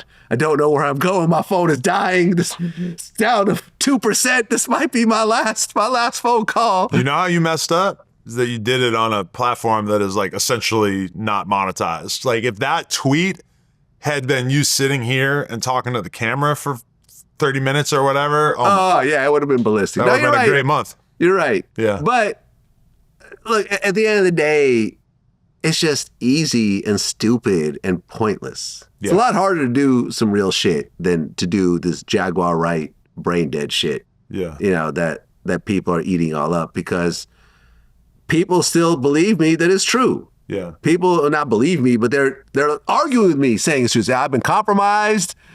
Jay-Z obviously paid me, or he threatened me, or something. I can honestly tell you, my right hand, I swear to tell the truth, I don't have any connection to Jay-Z or Rock Nation. I've talked to Lenny S here and there every so often. I haven't talked to him recently. I've never been paid by Rock Nation. Mm-hmm. If anything, you probably wish that they would send you their artists more often. Yeah, it'd be nice. I haven't had any Rock Nation artists actually interview with me at all that I can even remember. And so the thing that really pisses me off is that I guarantee you can go look at the comments on this clip and you're going to see a bunch of people who are visibly angry about us basically telling them that their beloved conspiracy theories are bullshit.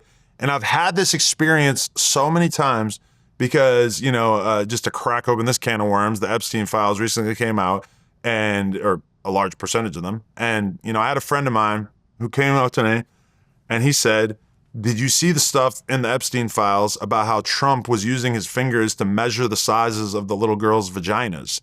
And I said, yeah, that's fake. And he said, no, it's real. I saw a TikTok about it. And I said, no, it's fake.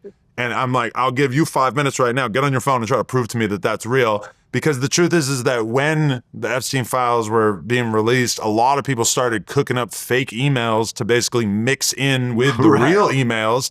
And there's just tons of stuff that, the Epstein files were revelatory in a lot of ways, and we found out a lot about how the elites live. But the truth is that they weren't nearly as salacious as I think that we were actually hoping that they would be, or not hoping. Obviously, nobody wants to see these kids getting abused and trafficked or whatever. But there was a lot less evidence of that stuff than I think a lot of people were planning on. And this is a guy I'm friends with, and he's visibly angry at me that I'm telling him that these things are not true. And, even the other day, he says, another guy says to me, he's like, did you hear Iran? They've been bombing those protesters. They killed 88,000 of them in 2 days. I go, no, there's no way. He's like, how do you know? I go, you're telling me they killed 88,000 people in 2 days? That's like That's such a horrific number. That's so out of line. I'm like, get on your phone and convince me that.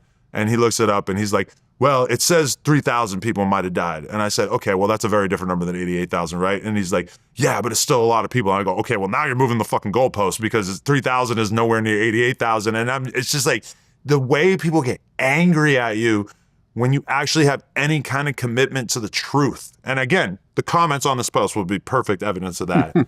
It's astonishing. We live in a post-truth era where people don't really care about the truth.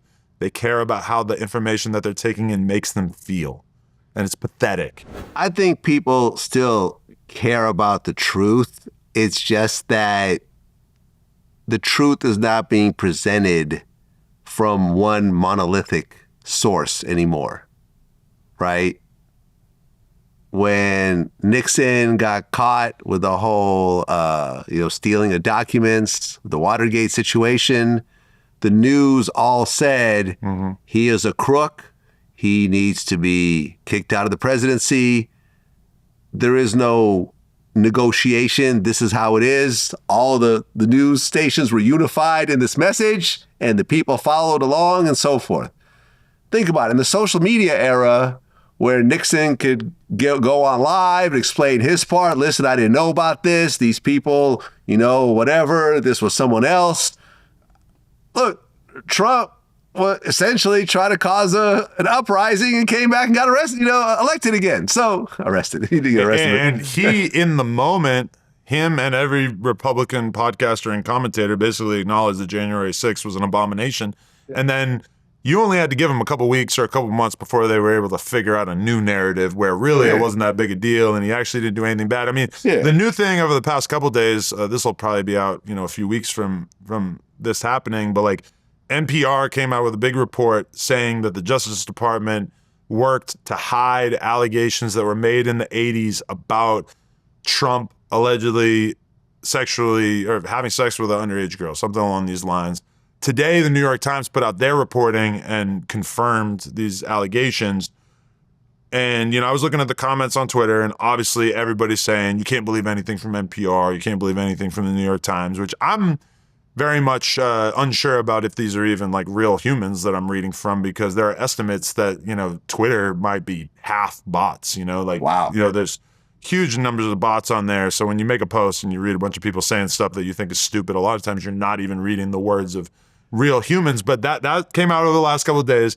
Maybe it will be debunked to some extent or whatever, but I don't think anybody actually thinks that these will be viewed as disqualifying for Trump, because again, they flooded the zone. There's so much news on a day-to-day basis that nobody is really capable of focusing on anything. And for me, it would be a lot more beneficial to my business if I was willing to entertain these things more. But, I'm just not willing to compromise myself in that way. Well, yeah. I mean, I did Dion Cole's podcast recently, and I think we were talking about the Cat Williams interview that went super viral. When you saw that cat interview on Shannon, what did you think? Well, look, as you could tell by my recent exploits, when you bring up a bunch of crazy shit like I did a few days ago, it's gonna go crazy. Let's get especially if everyone you're talking about starts to respond to you. And I'm like, not surprised. You got a high-profile person speaking pure conspiracy theory. Yeah. Earthquake can't read. Like, Earthquake could read. I know Earthquake. He said that like Kevin Hart had like a manufactured fan base, not a real fan base. And a lot of those things, I was Googling them as I listened to it and just being like, oh, okay, this guy's just kind of playing everybody. Yeah. Right. Harvey Weinstein wanted to give him head. I mean, I haven't heard any gay shit about Harvey Weinstein. Yes, he's a convicted, but of women, not of men. And, you would think at the level of a Harvey Weinstein, if you want to suck a dick, it probably wouldn't be Cat Williams' dick. Maybe one of those guys that are suing Tyler Perry. Maybe that's a dick that you would suck. I'm just saying. I don't know how you really rate dicks, but my guess is if you're at a Harvey Weinstein level, Cat Williams turning out Cat Williams probably is not a big deal to you. But the comments on this post will say that me and you being a Jew and me being some sort of Jew defender, that we are complicit in covering up for people like Epstein and Weinstein. I'm not covering up for nobody. I know, but Epstein's that's dead what they'll and say. Weinstein's in jail, so clearly whatever covering we didn't work very well. Me saying that some percentage of the allegations made against Epstein are ridiculous will be conceived of as me running cover for Epstein, and also will be viewed as part of me being involved in a vast Democratic conspiracy, which many people also think. Do you know some of the people mentioned in the Epstein files? I sent a shitload of names, yeah. Elvis Presley, Yeah. Marilyn Monroe. Yeah. So apparently Epstein was getting freak offs, at 5 years old. Yeah. Or Pusha T when he was 18. Oh yeah, Pusha T's in it, Jay-Z's in it. It's all, a lot of his allegations, there's some true shit. Listen, he's a pedophile. I've always said it. He's a pedophile. He's a piece of shit. I'm glad he's dead. He brought nothing positive to this world. He traumatized a whole bunch of young kids. Giselle Gussain, whatever her name is, she's locked up too, where she should be. It is what it is. He killed himself. I don't think there was a conspiracy over him dying. Because remember one of my tweets when they were like, oh, Jay-Z's in the Epstein files. I said, it's deeper than that. Jay-Z is Epstein. Yeah, but I'm like, can I get any more stupid? that's another example, though, is that, if Like, oh my God. Yeah. Is he the same person? when I say that I think that Jeffrey Epstein killed himself, you get that kind of pushback. And to me, the fact that they did an autopsy on him and that the autopsy came back that it was suicide, and then his brother paid for a second autopsy, and that autopsy also came back saying that it was suicide. Is that not enough? In a world that respects truth and experts, you would think that would be enough.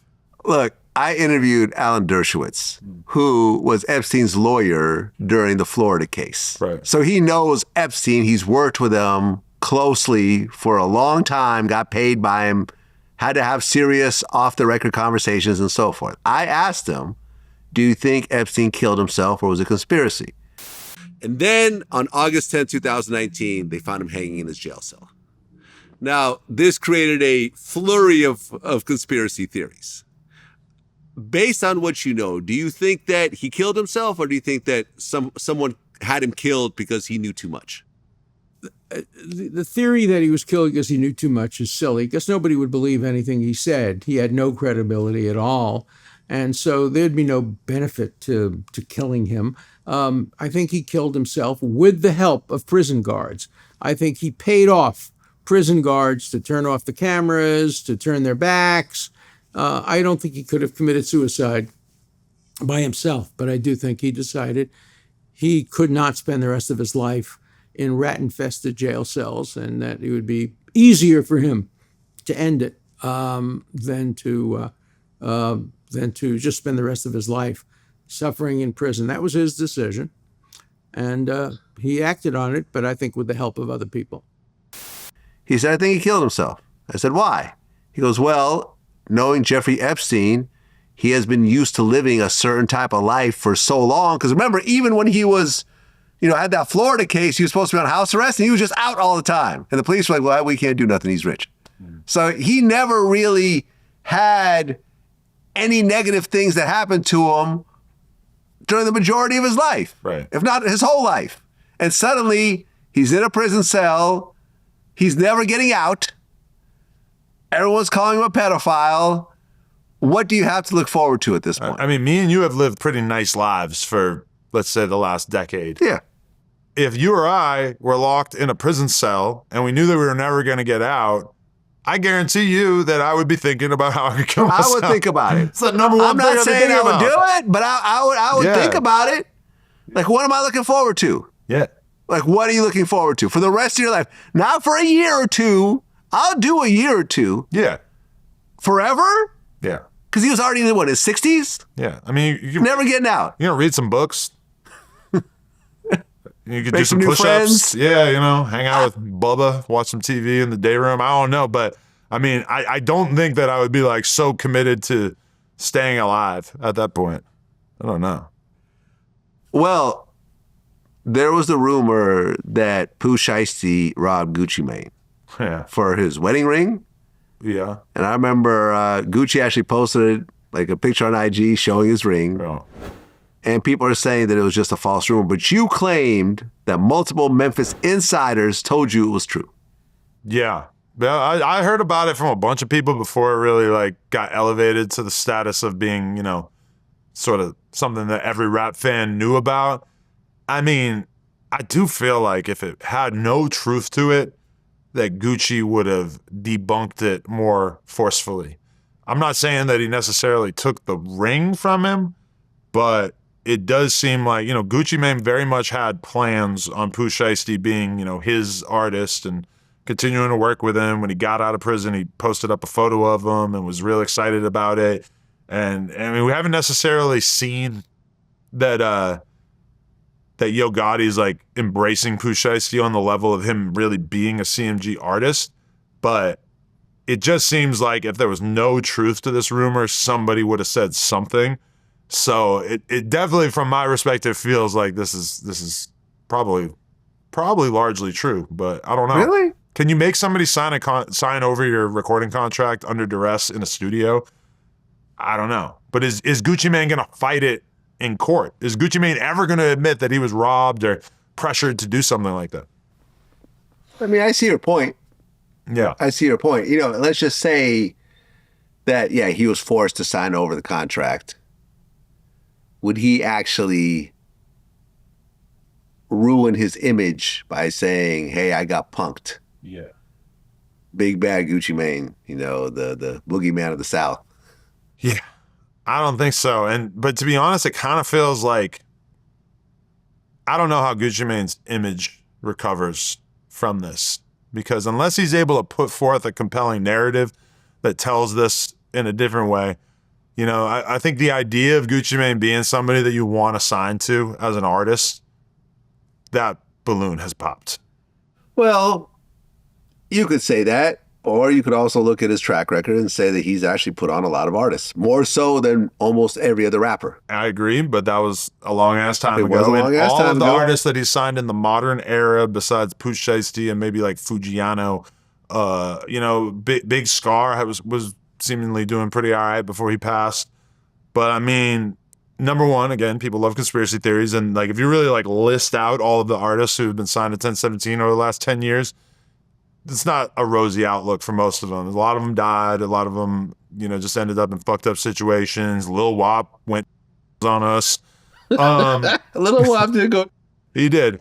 All right, so I'm trying to say this nicely, right? And this is not a one-to-one comparison, right? So I know people are going to jump all over me, but let's just say that I went to Skid Row and I signed a whole bunch of people on Skid Row because I saw there was some glimmer of talent with some of these individuals. They're just going through some hard times. And then you find out a year or two later that most of them OD'd or most of them went back to being homeless and everything else like that. Is it my fault that they all went back to their natural state? Because, yeah, in the beginning, okay, yeah, here's some money. You could change your lifestyle around. You could, whatever, move out the hood. You could not hang around certain people. But then the money runs out. They get back to their regular ways. And I'm not saying that all these people that Gucci signed are drug addicts or whatever else, but a lot of them had legal problems. A lot of them had drug issues, right? He's not signing a whole bunch of like Kanye West college dropout type rappers, right? He's not like, he's not signing a bunch of J. Cole's. In a lot of cases, he was going to cities all over America and basically signing the most gangster dudes. Like dudes that he's not involved in their politics at all, but they are very much like the head of a gang war in that city. Right. So these people went back to what they were doing before he signed them, but he's the bad guy for giving them an opportunity to potentially turn things around, like a Pooh Shiesty. But Pooh Shiesty went back to jail too. Right. Gucci didn't make him shoot that gun. Pooh Shiesty was being Pooh Shiesty. But the thing about that is that I know A&Rs who work for Atlantic or whatever, and they'll tell me every time they sign an artist, and maybe over the course of the last 10 years, you know, there's one guy I'm thinking in particular, he's probably told me about, you know, 100 artists that he signed, and one of them was NBA YoungBoy. But all the other ones were dudes who realistically had a little bit of motion at the time, and it seemed like a big W that they were able to sign him, but then it didn't turn into anything. But one of them was NBA YoungBoy. So from that perspective, what's his success rate? Like 1%, 2, 3, 4%. Yeah. It's pretty good from a music industry perspective. But because Gucci is so forward facing, that like publicly facing, it's like he's got to wear the failures of all those artists, because those artists are going to go do an interview or at least hop on social media and they're going to basically blame Gucci for their career not working out. Whereas this guy that I'm thinking is an A&R for a label, the artist would never mention him. They never bother to get on the story and say, hey, fuck this dude, because we don't know who he is. The average person doesn't know who he is. So that's one of the many perils of signing artists. You know, there's an artist named Wally the Sensei from LA, right? Mm-hmm. And he signed to Travis Scott like a year ago. And allegedly he had a show that was supposed to take place a couple weeks ago or whatever at the Novo, supposed to sell 2,000 tickets or whatever if you want to sell at the Novo. And I guess they canceled the show and it didn't happen because he wasn't able to sell enough tickets. And, you know, that's somebody who, because of now he's connected to Travis Scott, people could potentially weaponize that and use that against him, when in reality, I'm sure in the background that Travis Scott is doing things to help Wally in his career and everything like that. But maybe his career doesn't blow up. Maybe it doesn't blow up the way that it does. Anybody who's ever heard this guy could tell you that he's got a lot of talent. He's very good. He's made some really dope songs. But ultimately, even the Travis Scott co-sign in 2026 is not necessarily enough to get you past the line that you need to be at to be considered like a really big artist. It's harder than ever. Signing an artist and making a career for them in 2016 or 2017 was a lot easier than it is now. And it wasn't exactly easy back then. If you look at the SoundCloud era that we kind of romanticize, it was never, the vast majority of them, it didn't pan out. Even the ones who were really big for a while. All right, let me just, blow away the smoke here. As someone that was actually at Universal Records, VladTV was at SRC at Universal Records. I got to see firsthand how this works at the highest levels, right? The world's biggest record label with the biggest labels. Def Jam was there, Motown was there, SRC was there, everyone was there. And it's damn near impossible to break a new artist from any era. Yeah. From any era. This is why you have, me and Wayno were talking about this the other day. He was an A&R at Rockefeller, at, I think, Atlantic, and ultimately at QC. Mm-hmm. So he's naming the artists he signed at QC, Quality Control, and I hadn't heard of none of them because none of them ended up going anywhere. Yeah. And this is a guy that's been around 20 years. He's been with some of the greats and so forth. But at the end of the day, you see this potential, you bring him on, you give him a budget, you get him the features, whatever else. The people just don't take to it. It just is what it is. Yeah. And a lot of times, it's just that one song is not there. You could be super talented, but if you don't have a great song, a catchy song, a hit song, whatever you want to call it in this era, nothing's going to happen. And these labels, like the Atlantics, will sign 100 people, hoping that an NBA YoungBoy will be part of that mix somewhere. Because I remember when I was at the YoungBoy show with Academics, and we were in Birdman's tour bus, and he was saying, like on stream, that Atlantic gave him, NBA YoungBoy for free. They're like, do something with him. Like, they didn't want nothing. They're like, here, like, this guy's a headache. We think he's big, but we can't do nothing with him. He's always going to jail, blah, blah. You do something with him. He's like, all right. Right. And now look.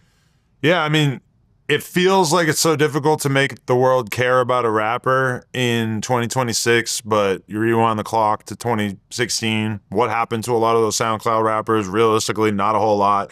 But then go 10 years. Who came out of the SoundCloud era?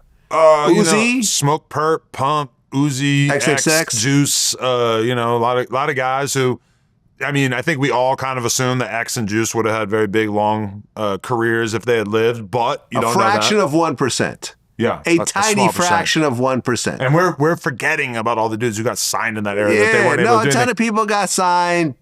Like, yo. But you go back to 2005, 10 years before that, and I think we all recall, if you're around during that era, how Papoose was supposed to be the next big rapper. Saigon was supposed to be the next big rapper. Cannabis was supposed to be the next big rapper. Yeah. Like, there's always the next big rapper. There's always the, listen, me and Wayne were talking about Dave East, who I don't get along with either. Right. Who wasted my time over and over again. And he was supposed to be the next big rapper. But when you look, under the veil, you start seeing some very interesting things. He gets a deal. There's all this money. They get this, studio time, which is very expensive. And Wayno shows up and there's 100 people in the studio. No one's doing nothing. Yeah. No one's recording. The money's being spent, food and liquor and whatever else. He has to kick people out. And then, Dave's upset. You're kicking people out. I like this. And ultimately, look at Dave East's career. Like, he's essentially a backpack rapper now. Yeah. Right? Yeah. He never got, because remember, he was supposed to be the voice of New York. He was on the XXL freshman cover. Nas co-signed him. Next big thing. Me and Tekashi were laughing about this. I said that Dave East makes music for dudes that work the midnight shift at Amazon and sell weed on the side. That's his target audience. Yeah, and I mean, the thing is that if you're an aspiring rapper, it's pretty hard to get the world to know your name. Yeah. But getting the world to know your name, the hip hop world to know your name, is pretty easy in comparison to the idea of having a sustained 10-year plus music career. Yeah. That's unbelievably difficult. And we've seen that over and over and over that, I could probably, if I really wanted to do some Googling, I could come up with 100 names from the SoundCloud era that you and I might know their names, but that, they couldn't sell a ticket right now and they couldn't get a couple thousand people to listen to their project when it drops on SoundCloud or whatever. It's and a lot of the labels with them falling back on investing into artists is just because they don't really see the value of that in the long run, is that even if they do dump millions of dollars into an artist and they do kind of blow up and they do have this moment where they're able to do a decently successful tour or put out an album that does 30K the first week or whatever, the benefit is just not really there. And I mean, I've run this thought experiment myself many times where there's been an artist that I'm thinking about signing and I picture in my head, if the label told me that they had $500K that I could spend to make this artist pop off, I can think about how I could spend $500K and have them maybe look pretty good for a few months. You get them like a Chief Keef feature. Okay, boom, Chief Keef's fan base is kind of paying attention to him, or you get them on a tour, then their name under the big artist seems kind of good for a moment there or whatever. You buy a bunch of promo. Buying promo is just this necessary evil that everybody talks about. I know a lot of people who signed artists for a period of time and they tell me that now there's a program, I haven't really looked into it, there's a program on Spotify that you basically have to dump money into that promotes your music algorithmically so it'll play after other artists that are sort of similar. Okay. Yeah. And that's just, and they tell me that that's just what the game is now. There's not a lot else that you could really do to make the world care about an artist, and it's a dark time, but it's always been difficult. Yeah, a hit song is a hit song. Yeah, it does need a certain level of promotion. Cosigns do help. I mean, there's no plug and play for this shit. You just never know. Stuff just happens organically. A TikTok video takes off. Some Polish YouTuber makes a video about you. Like it's completely random sometimes, but. Look, some people are really generally that talented and have that drive, but if you're just bullshitting and you're expecting everything to be done for you, it's going to flop. Yeah. Well, Tony Yayo called me right after the whole Ja Rule plane altercation. Mm-hmm. And he told me all about it before the video started to actually get released. Mm-hmm. And you actually said it was smart for Ja to get off the plane at that point. I mean, being up in the air for a few hours with Uncle Murder and Tony Yayo terrorizing 5 hours. you. Yeah. Cross country, 5 hours. Yeah. And the fact that he was sitting directly in front of them. Yeah. Like directly in front of them. Yeah. I think Ja Rule putting up a little bit of a fuss like that and getting kicked off the plane is probably best case scenario for him in that situation, because him being trapped on that plane, I mean, you really don't want to fight on a plane. It's a bad idea. Nobody there wants to get banned from flying on that airline. I feel like Ja Rule Yeah, it probably played out about as good as it could have played out for him. Yeah, listen, I know Ja. I've interviewed him a bunch of times. We used to talk. He probably doesn't talk to me anymore because of the whole Tony Yayo, partnership that I have. Well, Ja Rule, I never did a Tony Yayo interview, so tap in with me. Maybe Tap in. Hey, I'll go murder ink on him. Fuck it. Yeah, Yeah, why not? Yeah. I know both of them. I don't have anything against Ja. I'm cool with Chris Gotti. Me and Herb did an interview before he passed. Shout out Chris. Yeah. So to me, it's like, all right, this is between y'all. I'm not taking sides, but I am closer to Tony these days. So I get that. That's their generation. I couldn't even imagine a bunch of unks telling me I got to pick sides between them. I mean, I guess I am 42. I'm not that far away from how old they are, but like these are guys I was listening to when I was in high school. Yeah. So from my perspective, it's like the idea that I would even have to pick sides between them is crazy. Yeah, I mean, it's kind of wild that as you get into your 40s, I think Ja's like in his 50s at this point, that you're still getting into altercations on planes. It's a bit silly, if you ask me. Look, like me personally, if I ran into someone I didn't like on first class, I wouldn't have left. I'd have been like, all right, we're on this plane. I actually was on a plane with someone who didn't like me. I'm not sure if they noticed me or not, but I remember they're actually sitting behind me. And I'm like, whatever. Yeah, I don't think I ever seen anybody on a plane that I disliked enough to actually say anything to them, like with somebody like Yayo and Ja Rule, there's a big incentive for it to be performative for the cameras, Like if I had beef with a guy like Tony Yayo, who is loud, he's comedic, he's just, this is like a different kind of guy. Uncle Murder was actually the one that was really leading this whole charge. Yeah. It really was less Yayo and more Uncle Murder. Uncle Murder was more the mouthy one in this particular situation. Yeah. I still like what Ja Rule did essentially, because I just don't really see how he would have been able to handle the situation better. But yeah, I mean, I'm having a hard time because, all right, the one thing is like, I could imagine Tony Yayo and Ja Rule sitting in the same first class section and being relatively discreet about it. But when Yayo is with Uncle Murda, it's like they're gonna feed off of each other. They're gonna have to, there might have not been one other person on the plane who knew or cared about the history of G-Unit versus Murder Inc. or Ja Rule versus 50 Cent, But once you got your homie with you, you kind of gotta put on a little bit of a show for your friend or whatever, right? Like, cause I can imagine if I'm on a plane and there's a guy that I really don't get along with, or if I'm on the plane with Frick Baby and there's a guy that I really don't get along with, I could just imagine that like, it's just gonna be completely different because we're gonna be feeding off of each other and talking shit or, throwing a pillow or whatever. But I'm glad that they're both old enough that they didn't start brawling on the plane, which would have been amazing from a content perspective, but very destructive to their lives. The best content ever. Well, look, according to Ja Rule, and we played a clip of this interview. You want the true story? True story. I'm on the plane.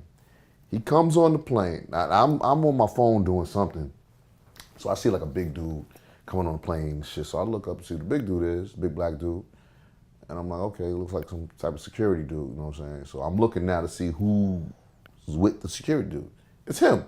You know what I'm saying? So he sees me, I see him.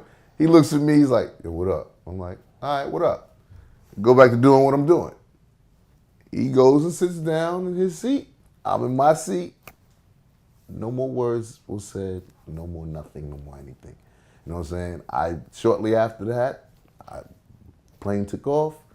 I propped up my pillow, you know what I'm saying? Went to Took sleep. me a nap. I don't know if I would go to sleep with someone who's a potential enemy around me, but hey, it is what, we're different Listen, people. man, I sleep good, Vlad.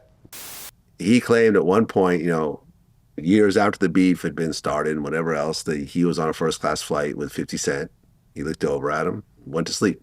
Yeah. I believe it. That's what I'm saying. When it's just you two. Yeah, but I think it was just 50 and Ja Rule. There was no Tony Yayo. There was no Uncle Murder. There was no random G Unit, no Maserati Fox, Right. or the rest of these like crazy motherfuckers they had around. Because there's a lot of people that I don't get along with. Like, people always say with like certain co-hosts who left the pod or whatever over the years, it's like, what would you say if you just ended up in the same room with them? Or would you do a podcast with them? And it's kind of like, at a certain point, I don't really know what the podcast would be, because, it's like, I don't like you. You don't like me. It just kind of is what it is. Like, what did Ja Rule and 50 Cent? What are they going to say to each other? They don't like each other. That's it. It's like, there's nothing to argue about. Yeah. Everything there is to argue about has been said in the public realm over and over and over. I mean, look, I ran into Joe Budden about a year ago, a little more than a year ago, Right. in Manhattan at Bergdorf Goodman, which is a high-end department store. And this was after years of him saying, when I see Vlad, it's on site. I'm going to fuck him up. I got lawyer money put aside. To the point where when I would go to Complex, I'd have someone with me. Because like, all right, I believe you. You say you're going to do something, all right, we're going to be prepared for that. Mm-hmm. But it just so happened that I was at Bergdorf Goodman. I had a girl with me, It wasn't like I didn't have a big entourage or whatever. It was just me and a girl. And I look over and he's looking at me. And I'm like, oh shit, it's Joe Budden. We had not seen each other, like actually interacted with each other probably like a decade at that point. Mm-hmm. But the way he was looking at me wasn't like an angry ice grill. He was just looking at me. So I walked over to him, like, what up? I said, what's up, man? I put my hand out and he shook my hand. And I'm like, you good? He's like, yeah, man, I'm good. I'm like, yo, congratulations on our success. Thank you. I heard, you say some stuff about me recently that was positive. I appreciate that. I'm like, there's a moment right here, man. He's like, yeah, it's a moment. We shook hands and that was it. No fighting, no fuck out of my face, none of this, none of that. At this point, we're older. We all have money. None of us wanted to have a fight in Bergdorf Goodman. That would have been ignorant. If Joe Budden was with the 5 guys that he does the podcast with, I don't think anything would have do you happened. think it would have gone differently? Yeah, me too. I'm cool. I'm cool with Queen's Flip. He got something to lose at this point. Joe just got too much money. No, I don't think so, because I don't think he's those incentivized guys to do around it. him are not Tony Yayo, Right, Uncle true, Murder true, types. true. Yeah. Right? I don't know about whatever other friends he has, but that particular crew, if they were with him at that time, I don't think anything would have happened. I would have walked up to him. I mean, look, at your fight, I walked up to Aiden Ross at the end. And remember, me and him had some public back and forth at one point. And I talked some shit about him. And it was really, I started it. Yeah. Right? It was really me being an asshole. Right? But whatever. And I remember, because I was hanging out with academics, he's like, oh, you want to meet Aiden Ross? I'm like, no. I don't want him to kick me out of the event before the fight. Oh, yeah. Based on what we had said before. But at the very end, I got introduced and he was like, oh, what's up, man? I'm like, hey, man, listen, I'm sorry about all things. No, man, that ain't nothing. Whatever. He's like, man, you're Jewish, I'm Jewish, fuck all that shit. This is all internet shit. Yeah, but right? I mean, also, it feels like in this day and age, as content creators, as streamers, as podcasters, it's just like we end up talking shit about people or having these little mini beefs over and over and over to the point where it just kind of like fades into the background so quickly. Yeah. And people all the time will accuse me of being like, facetious or inaccurate when I basically like am talking about a beef and I can't even remember how it started. Yeah. But that's real for me because I've just been doing this for a long time. A lot of this stuff is not that serious. It happens in the moment, and then I just don't care. I just barely think about it afterwards. Like Ruga, who I believe you've done some podcasts with Ruga, right? Yeah, I'm doing a podcast with him tomorrow. Oh, are you? Tonight, and people will recall that at one point Ruga basically he walked out on his own, but it was like a situation where the security was damn near about to grab him and drag him out of there. But tonight, I got to go back and review these podcasts because I can't even really remember what the fuck we were arguing about. Like, I don't remember what happened between us that it was so intense the last time that we sat down, and I got to refresh my memory. Now, granted, this is over the course of like the last 3 years, but it's like at a certain point, I got a family, I got a lot of different interests, I got a lot of things I'm putting attention into, and there's a new beef to talk about each week. So it's just, it's hard to remember for me personally, like what I'm getting into it with people over. Yeah, I've interviewed Ruga twice, and I'm not going to do any more interviews with him. Not for any reason of animosity. It's just me and him just don't have a good vibe with each other. I feel like there's always like this tense undertone with him, with me and him. And it's just not an enjoyable, fun interview. It becomes overly serious. It becomes very defensive. And, you know, as someone who picks and chooses who I want to sit down with, Ruga as a person is cool. I have nothing against him. So when he watches this, I don't want him to think like, oh, Vlad, don't fuck with me or anything like that. It's just that if you watch these interviews, they're just not the most enjoyable interviews that I've had. Yeah, I mean, we'll see how it goes tomorrow, but I feel like part of the thing... Is he coming down to LA? Yeah, I think so. Okay. Yeah. Part of the thing with Ruga is that he's somebody who, like, he comes from the gangster shit, the drill shit, Chicago, but he's very much, like, not in that world anymore. You know, he's elevated, he's doing different shit with his life, and I feel like, yeah, that's... Actually, now I'm remembering why we had our beef in the first place, is because we did an interview, and I was asking him some shit about Durk. This is before Durk got locked up, about the beef and the Kanye cosign and the fact that he allegedly wrote the verse for Kanye on a song with Durk and shit like that.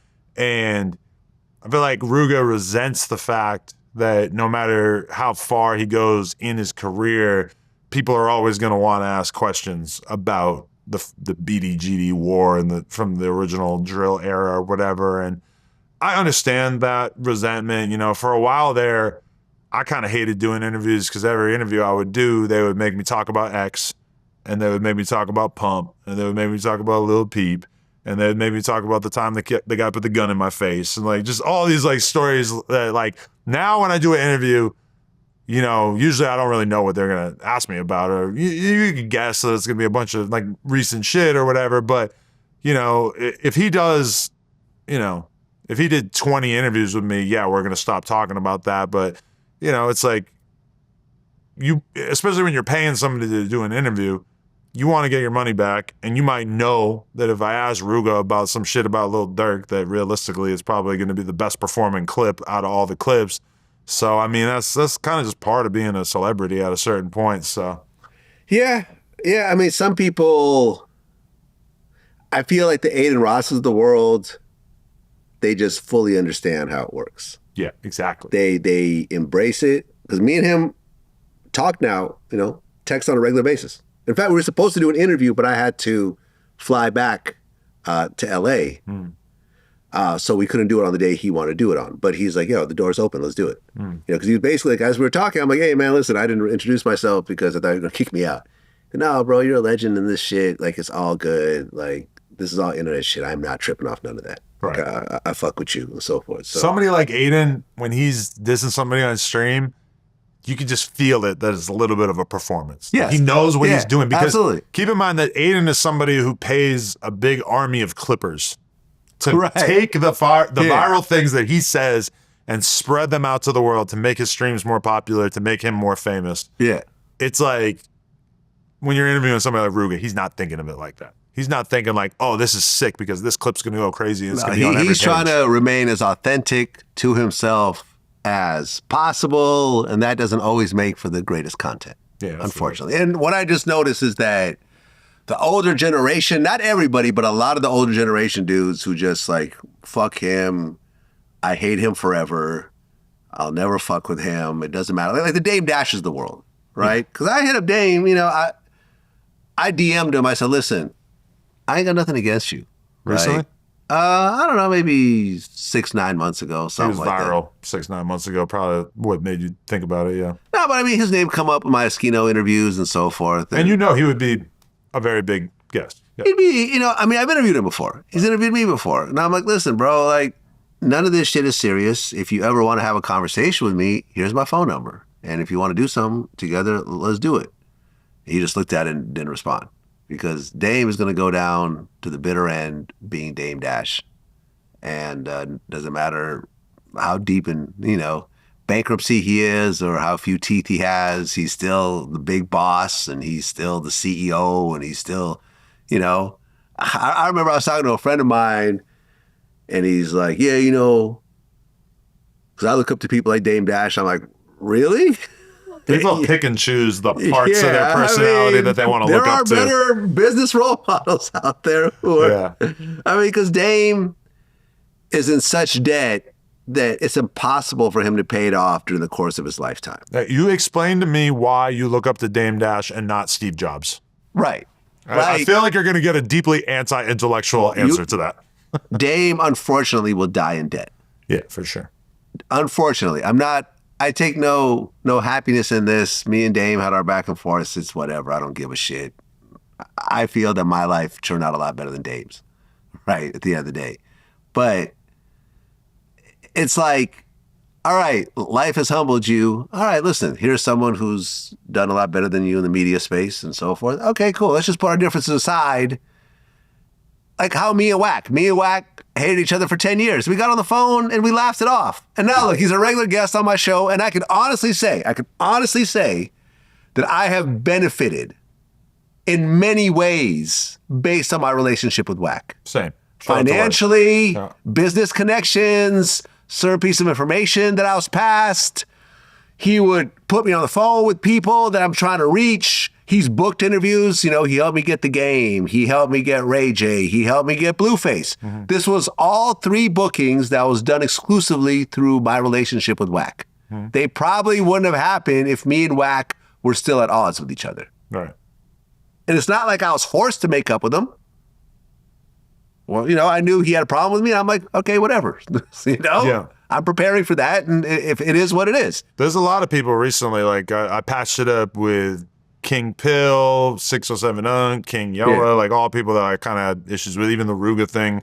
My one regret is that there's a lot of former hosts from No Jumper that I probably could have patched it up with relatively quickly, or even, you know, maybe a year goes by and then you reach out and you fix it or whatever. But, you know, I've just like spoken my truth / trolled the fuck out of them to the point where there's probably no coming back because, you know, I'm around all these drill rappers. I know how to be disrespectful. And I've definitely disrespected a lot of the former hosts to the point where they're just not going to be able to patch it up, you know? And it's unfortunate because it's like there's a lot of people who it's not like they're like a fountain of views if I were to get them back on the podcast, but it definitely probably would mean something to the fans to just see me with some of the people that they used to see me with. So there is a small part of me that kind of wishes that I had not jumped overboard with a handful of people. That's what it is. Adam22. Until next time. Peace. Appreciate you, Vlad.